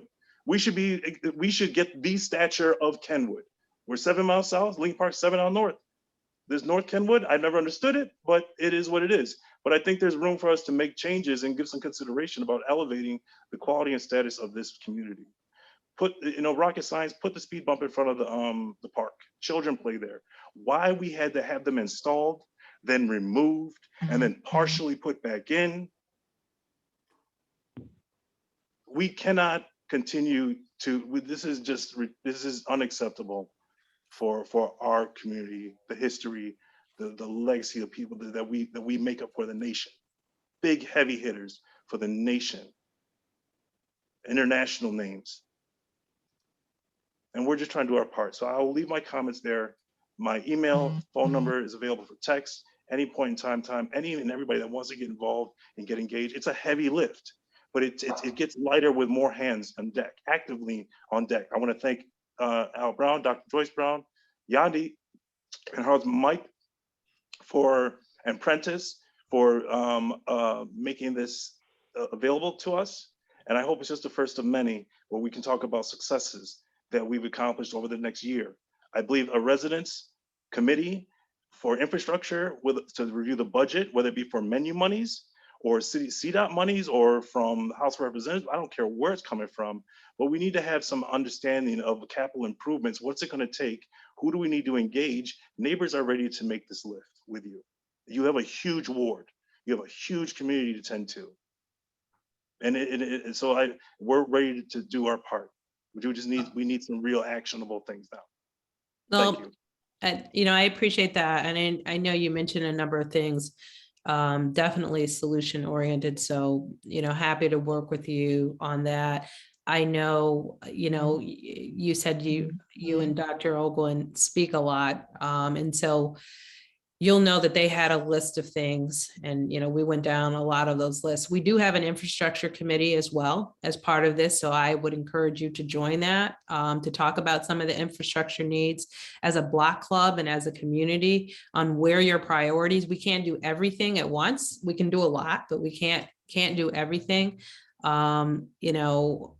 I like to think I've added some value in my time here, but if you're not seeing it, or if there are things that you want more of, this is the forum, I think, to do that. A couple of the things that you mentioned, I know you mentioned the homeless. There's one woman who's, unhoused, who we have offered housing to, who the Department of Family Support Services has offered housing to. We cannot force people to move off of the street, but she has definitely been on our radar, and we have spoken with her and asked her about more permanent housing, and for a number of reasons, that has not been her choice to do so. But I do recognize what you're saying. We've made sure, that entryway, it's like the gateway into our community, is swept more, it's painted, we've paved it, we've done a number of things, put lighting there, because I've lived here, for almost 30 years on 47th Street when Gil's Liquor was there. So I've definitely seen a change, but those are some of the things that we have done. We can certainly do more to beautify it. I just wanted to, point out that particular issue because I know it's one that people observe, but there are challenges there. We cannot force people to leave. We can't. Respectfully, Alderman, respectfully, I'm not which department manages making signs in the city. I understand that there's probably a process at the city council about, you got to come up, you got to write something up, then you got to send it to this department's got to review it, then they got to get a budget for it, then they'll look at it a year from now and see if I understand that there's this process involved with our city government. Sure. But I think that if we call the people that make the signs for us, for our neighborhoods, the street signs, and say, we need 4 no loitering signs. And we explain to the police department that this is something that we're concerned about. And if you see people setting up mattresses and sofas and TVs and squatting, I'm being facetious. I have no ill against them. I'm in social work, okay? But that's a place where I walk my children, people walk their dogs. People that want to visit the home of the former president of the United States of America want to see when he talks about going on a bike ride on the lakefront, he describes it as perfect when they asked him about his home. And that is exactly how I feel about it. So. No, I let's don't have disagree, but there are, the police engaged, and I'll stop there, because I respectfully, I want everyone to have the no, say, and I would love to work with you any way I can. and But you don't have to respond. we're working on that. A no loitering sign would not stop them from sleeping there, but we have put up no loitering signs. Only the police can, and they patrol that area on a regular basis. They sit in that parking lot on a regular basis. They're literally 75 feet from where they're at on a regular basis. All right. Daily.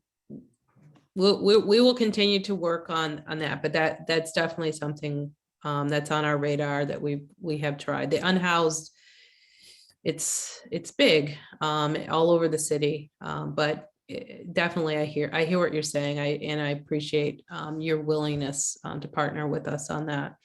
I know you had a number of issues. I see a number of signs, hands up. Please put your hands down if they're just remaining up from our previous conversation.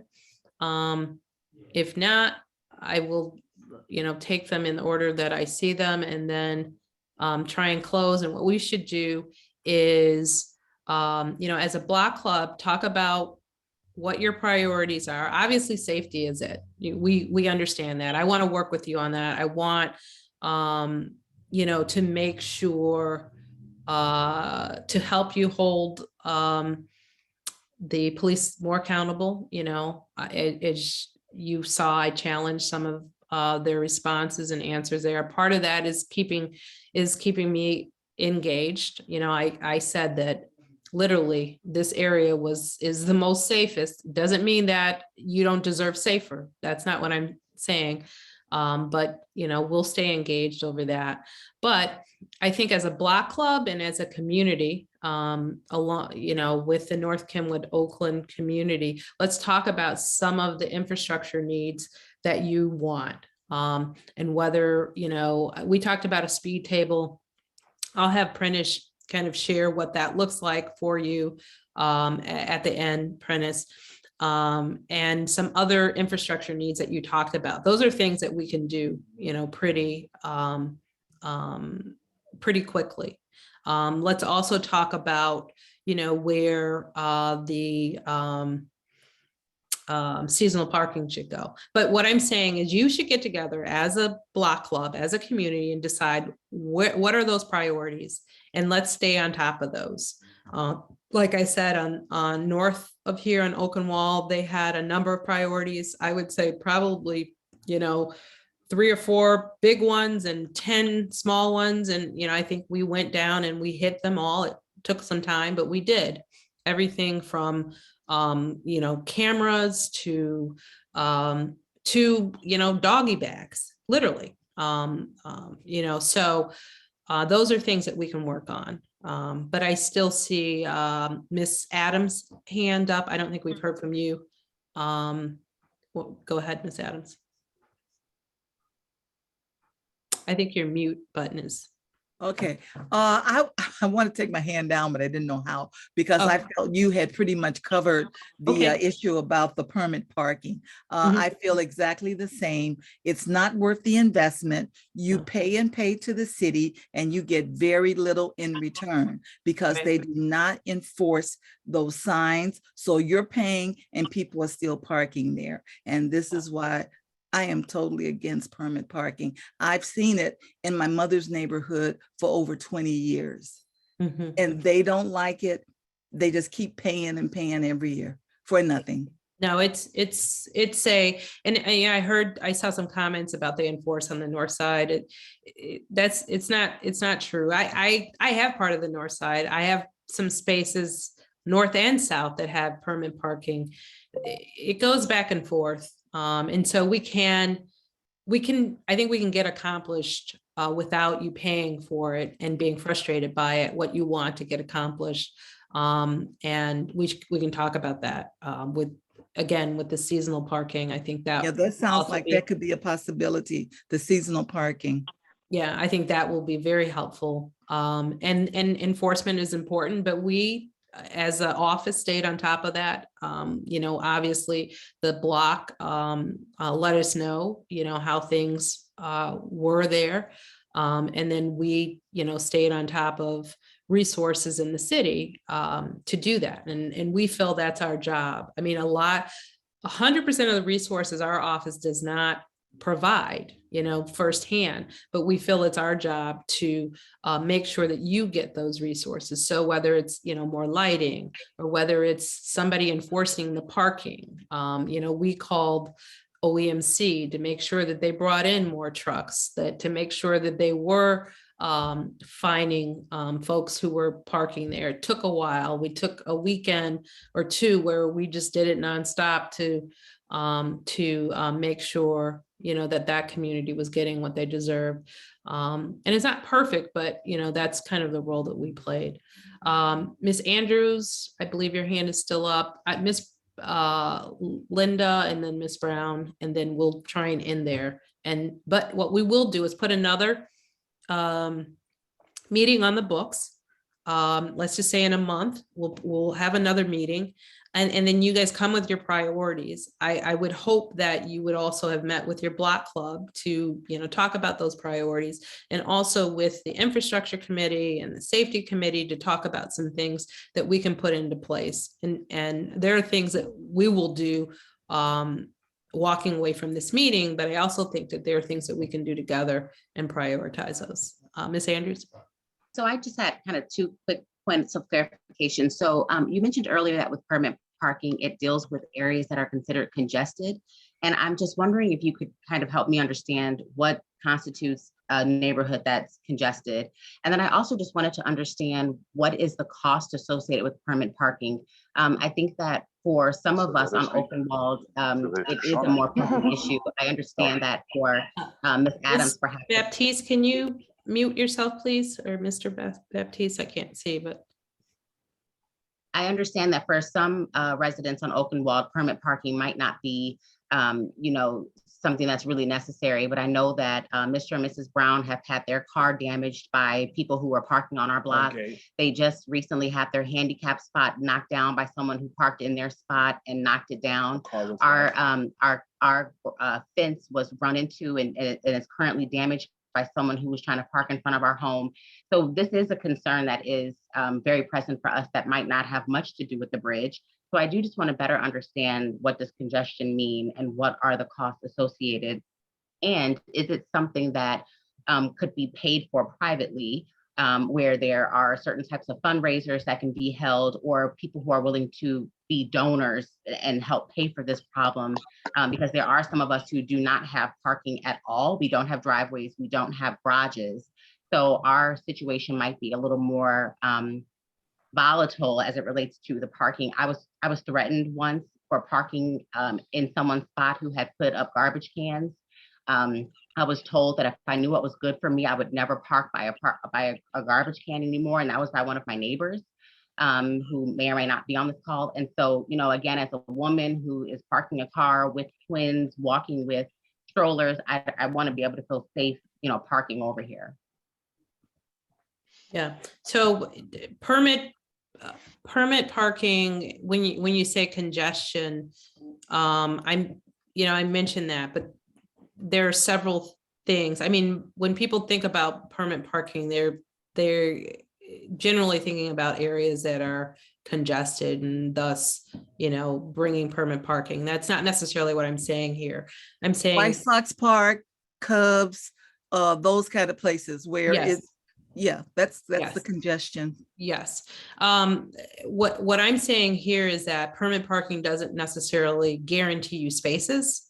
And so it doesn't solve that issue. You can look at the outgoing clerk, what she said about permit parking. If you've listened to some city council meetings, people who have permit parking, they're just complaints. A couple things. First of all, blocks don't agree, as you see. They're differencing of opinions of people who want it and people who don't. So that's another thing. You're generally paying not to still be able to park in those congested areas. So they still come home and they can't park, even though they have permit parking. So they're paying for that. I don't know the exact cost. Prentice may know that. Enforcement isn't that great. And so again, you're paying to not be able to park. And you're not being guaranteed spaces just because you have a permit. That's not. And then streets belong to the public. you as a taxpayer pay for the right to be able to park anywhere. So it's almost taking away your rights when you go somewhere else. But if you listen to some of the issues, and the outgoing clerk, who's the one who administers that, they said it, if they had to do it, they would wipe out permanent parking because of all these issues, because of the complaints that come on top of it.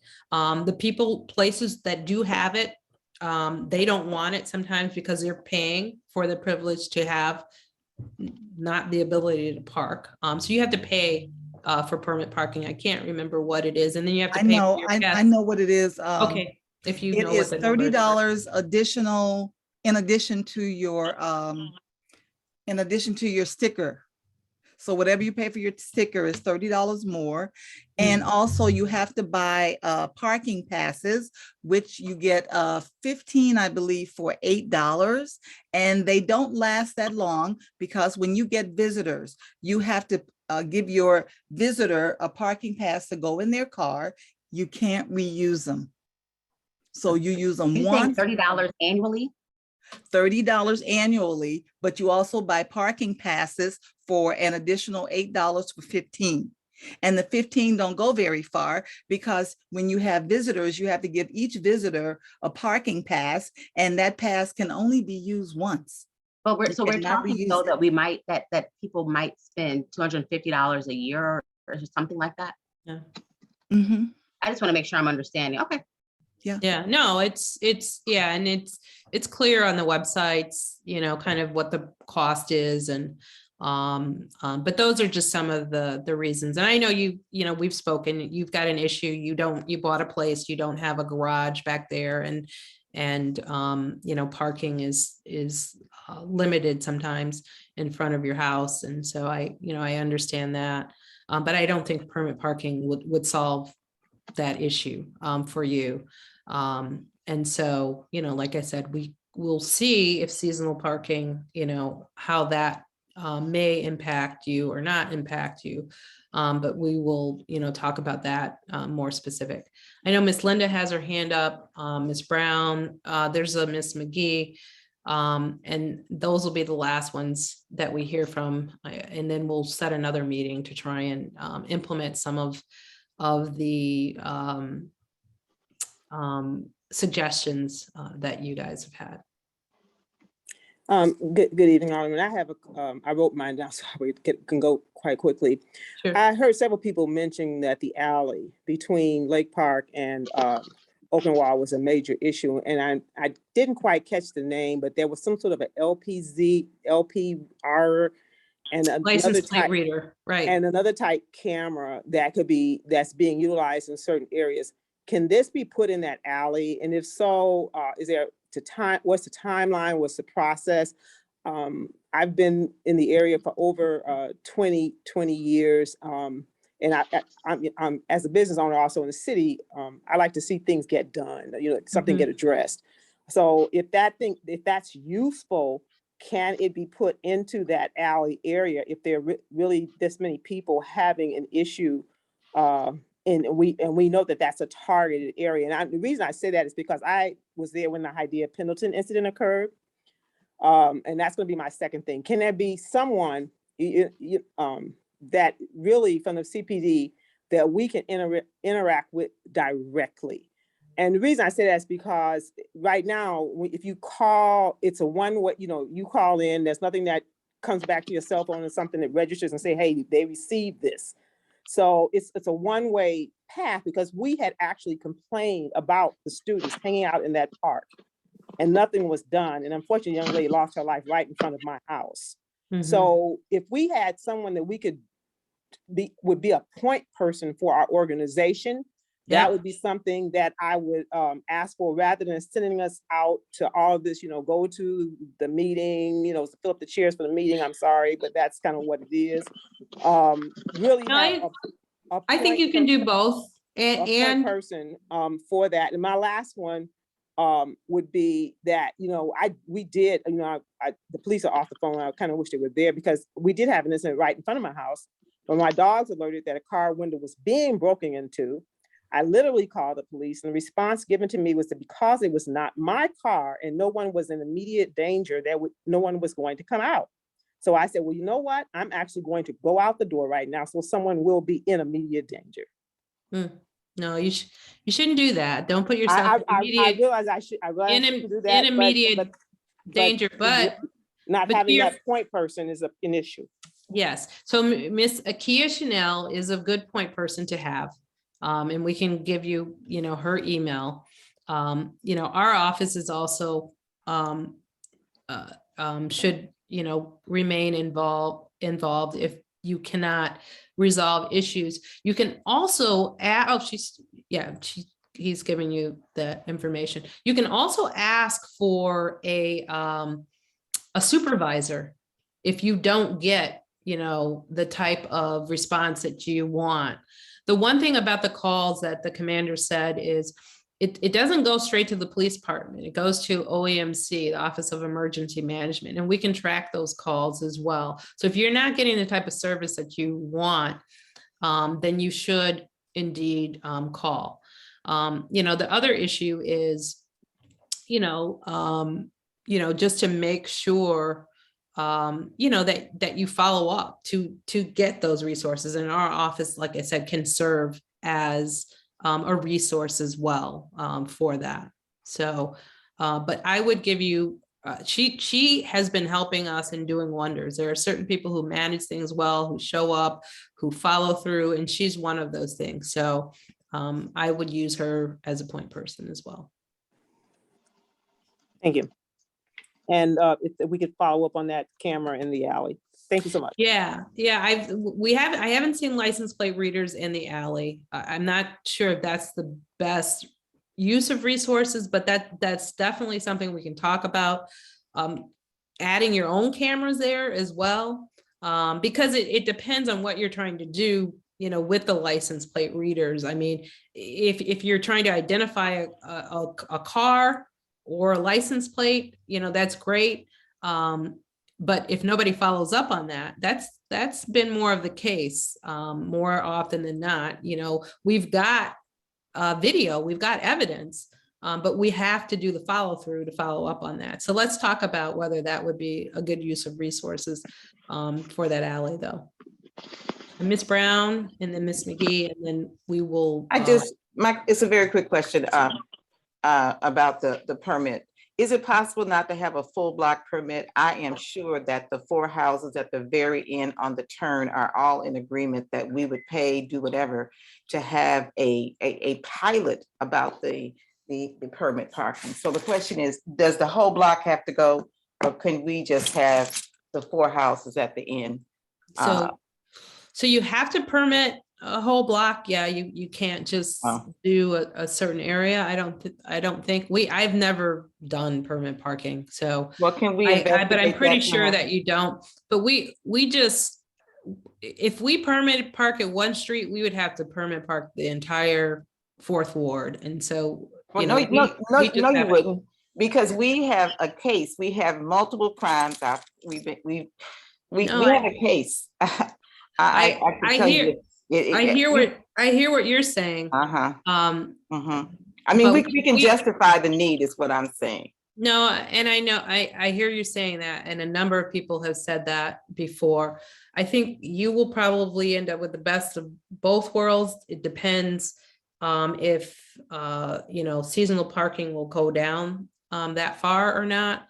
But that's something we can talk about. But permit parking, we've had requests in all parts of the area. And so if you start one, then it's hard to justify not doing the others.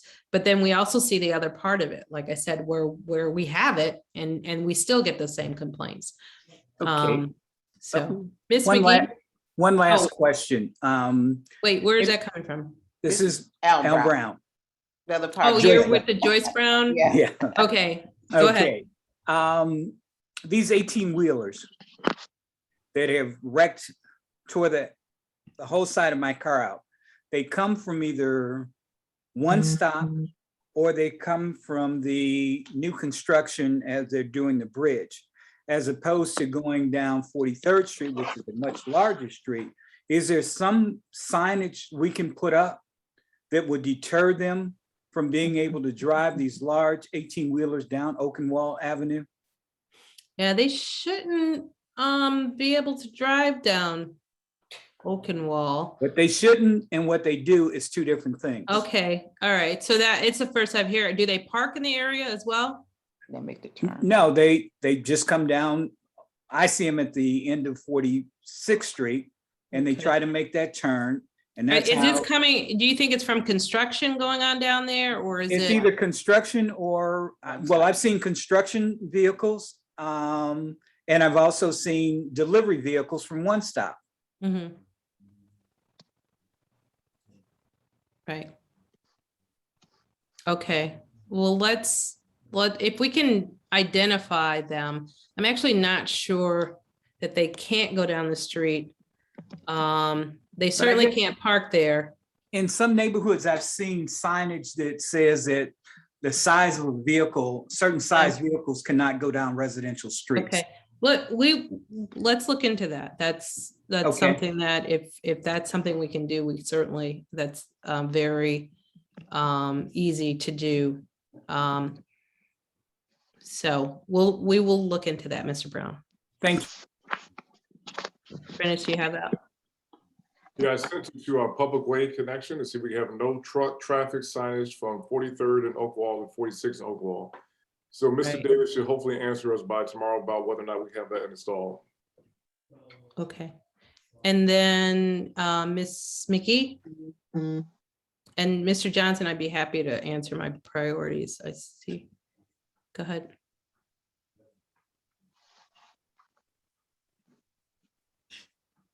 Ms. McGee? Elaine McGee? Oh, I'm sorry. I was on mute. I apologize. That's And I okay. may sound like a broken record, and I apologize. I came in on the end of the call. So my question is just basically, now the cameras that you guys are speaking of in the alley, are these different than the cameras that quote unquote stand out? I'm just. Yeah, so I don't think they would look different. I don't know if you mean by the camera standing out, the blue lights. Yeah.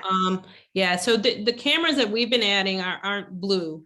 They're more subtle. We don't do blue lights anymore. The city and the police do not do blue light cameras. Yeah, so they're you know, they're noticeable, but they don't stand out necessarily. Okay. So if you notice next time at 43rd and just east of Oakenwald, there's a camera there. You know, when I first started, there was a huge issue because of the bridge that was there. Teenagers we worked with that block to bring a camera there, to put some no parking signs, and to really curtail, you know, what was happening there. And so you can notice that would probably be the type of camera there as well. Okay, and just two more questions. One's real quick. I noticed for a while University of Chicago was able to patrol this area. Is that no longer the case? No, you may have missed it. We spoke about that. I think did they put the number in the chat, Prentice? If not, I have the phone number. Oh, they did. I'll repost it for all of them. Yeah, I can put the number in there. So they do patrol, they still patrol, they patrol up to 37th Street. I would say, you know, if in an emergency, call 911 and call University of Chicago. Have their number in your cell phone like anything else. They do show up, they do help with crime in the area, and they have kind of a security car that roams the area between 47th and 43rd Street as well. So they've got an extra car there, as well as a beat car. So they have a beat car just like the Chicago police has a beat car, and they're patrolling as well. Okay, and last thing, I know that, you know, permit parking has been an issue. And I know some want and some don't, which is understandable, but I guess I am on the south end where we may get some of the bridge parking, but we also are getting, which I understand is a public street so people can park, but is there something that can be done? Because you do have the majority of the east side of the street do not have parking spaces. And so they're losing out because you have people coming over and parking from other areas. So it wouldn't deter it a little bit if there was some kind, because I heard you say you may not be able to get seasonal parking down on the south end of Oakenwald. I heard you correctly. I apologize if I didn't. Yeah, I said that's something that we need to discuss further. That we did it kind of 2 blocks down before, but we need to discuss that. So your specific question is, can you do something on the east side between where and where? Well, I live on the west side, but and we have parking, but the issue, which is going to be a little different than it is on 43rd, it's like each block has its own issue. So 43rd have the parking coming for the bridge. Right. And then you have right here at the end of South Oakenwald. I'm sorry, 1 second. On South Oakenwald, you have where you have a home and you can't park. There's no parking on the street. So it's 2 different, it's a couple of issues going on with that block, which unfortunately could be an issue. So I was just wondering, if it's something that could be done on a block per block basis. In terms of permit parking, you're saying? Yes. Yeah, and that's something that we're not doing right now in the ward, permit parking. The seasonal parking we will talk about, but right now we're not doing that because of the other issues that it solves, that are around there.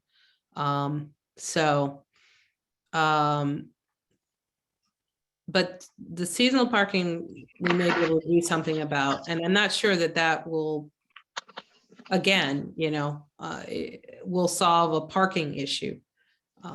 If there's not enough parking on the street, there's just not enough parking. It's hard to resolve that issue.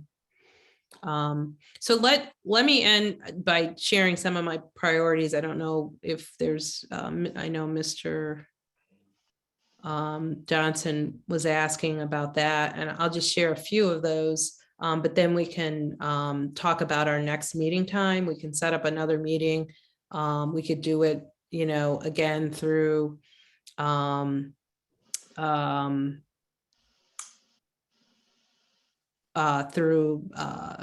Miss Yandi or whomever, the block club president, however you want to proceed. But so biggest priority is safety, and which is why we've become part of the police detail. We can help hold them accountable. We certainly have done that in many cases, and we'll stay on top of your block as well, and encourage you to stay in communication with us. But we really have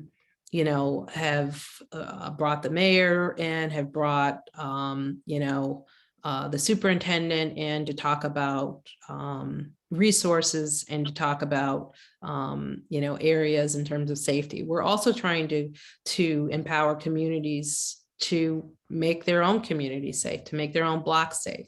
So, these advisory councils, the safety committees, forming the block clubs, having meetings like this is something that we want to make sure we get more people involved, and so more people to hold me accountable, to hold the police accountable, to hold other elected officials, as well as the administration accountable. So safety is one of my big priorities in the community. Development and economic development, jobs are also a huge priority. We've done a lot to bring resources, whether it's you know, fixing up Drexel Boulevard, which was huge, but that brought a lot of safety to the community. It brought a lot of beautification. I hope you guys have gotten out to enjoy that. Infrastructure in terms of lighting, in terms of paving the communities, beautifying, making sure the parks are there, making sure your streets, you know, small things, but not small in the city of Chicago. You know, when we do the snow, hopefully you've noticed a change in that. We make sure that the streets are all wet and clear.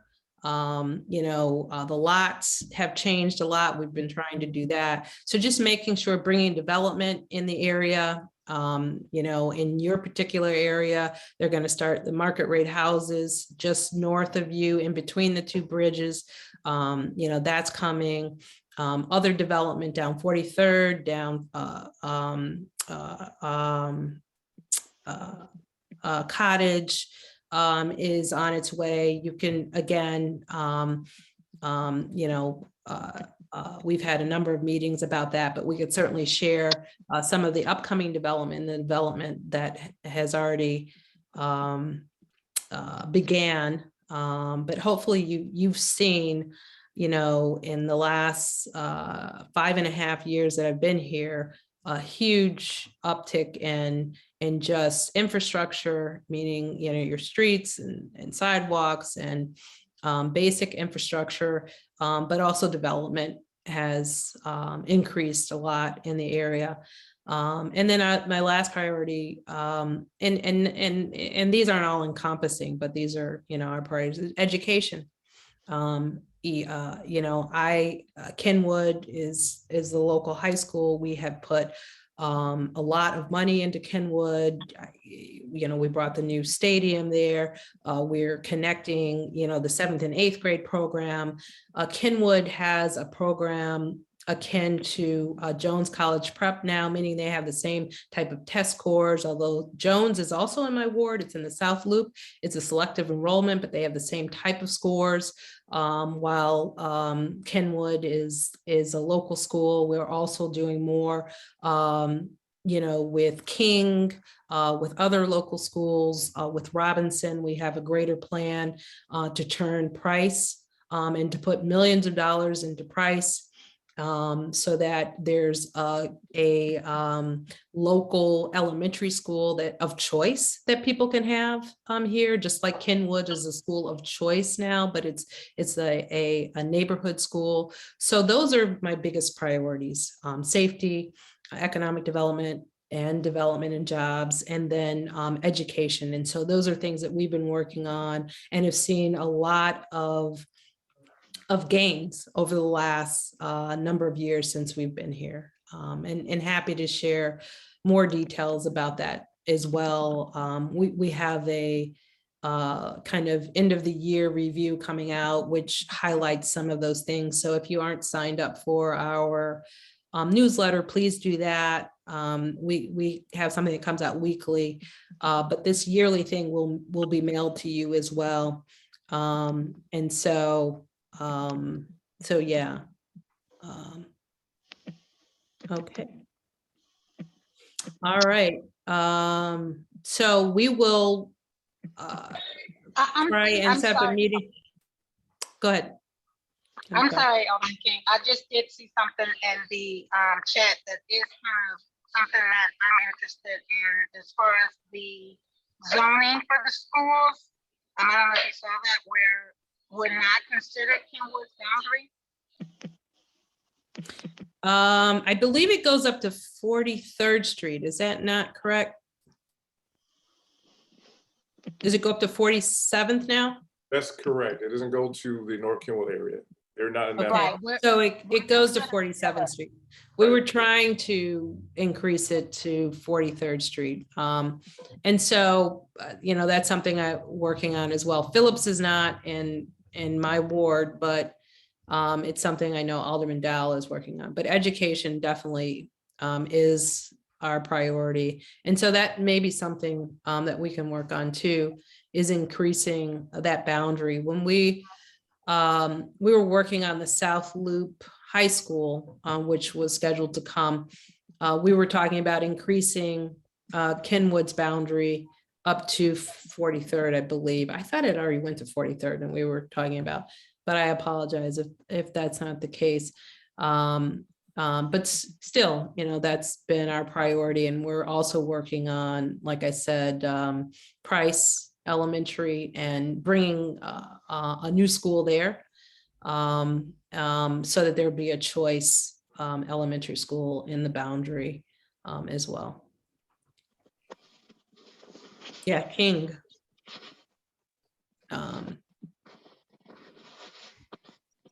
All right, so we will work with you guys to set up another meeting. I appreciate your time. I know this was a long meeting. Hopefully, you know, you felt it was you know, worth your time. And I do appreciate you coming out and being involved in your community. Not everybody is, and so your time is precious, and I do appreciate your partnership there, and we'll work, continue to work to help to make things better for your community, for our community. Thank you, Alderwoman King, for taking the time to speak with us, and we look forward to kind of an ongoing relationship to try to hash out some of these issues.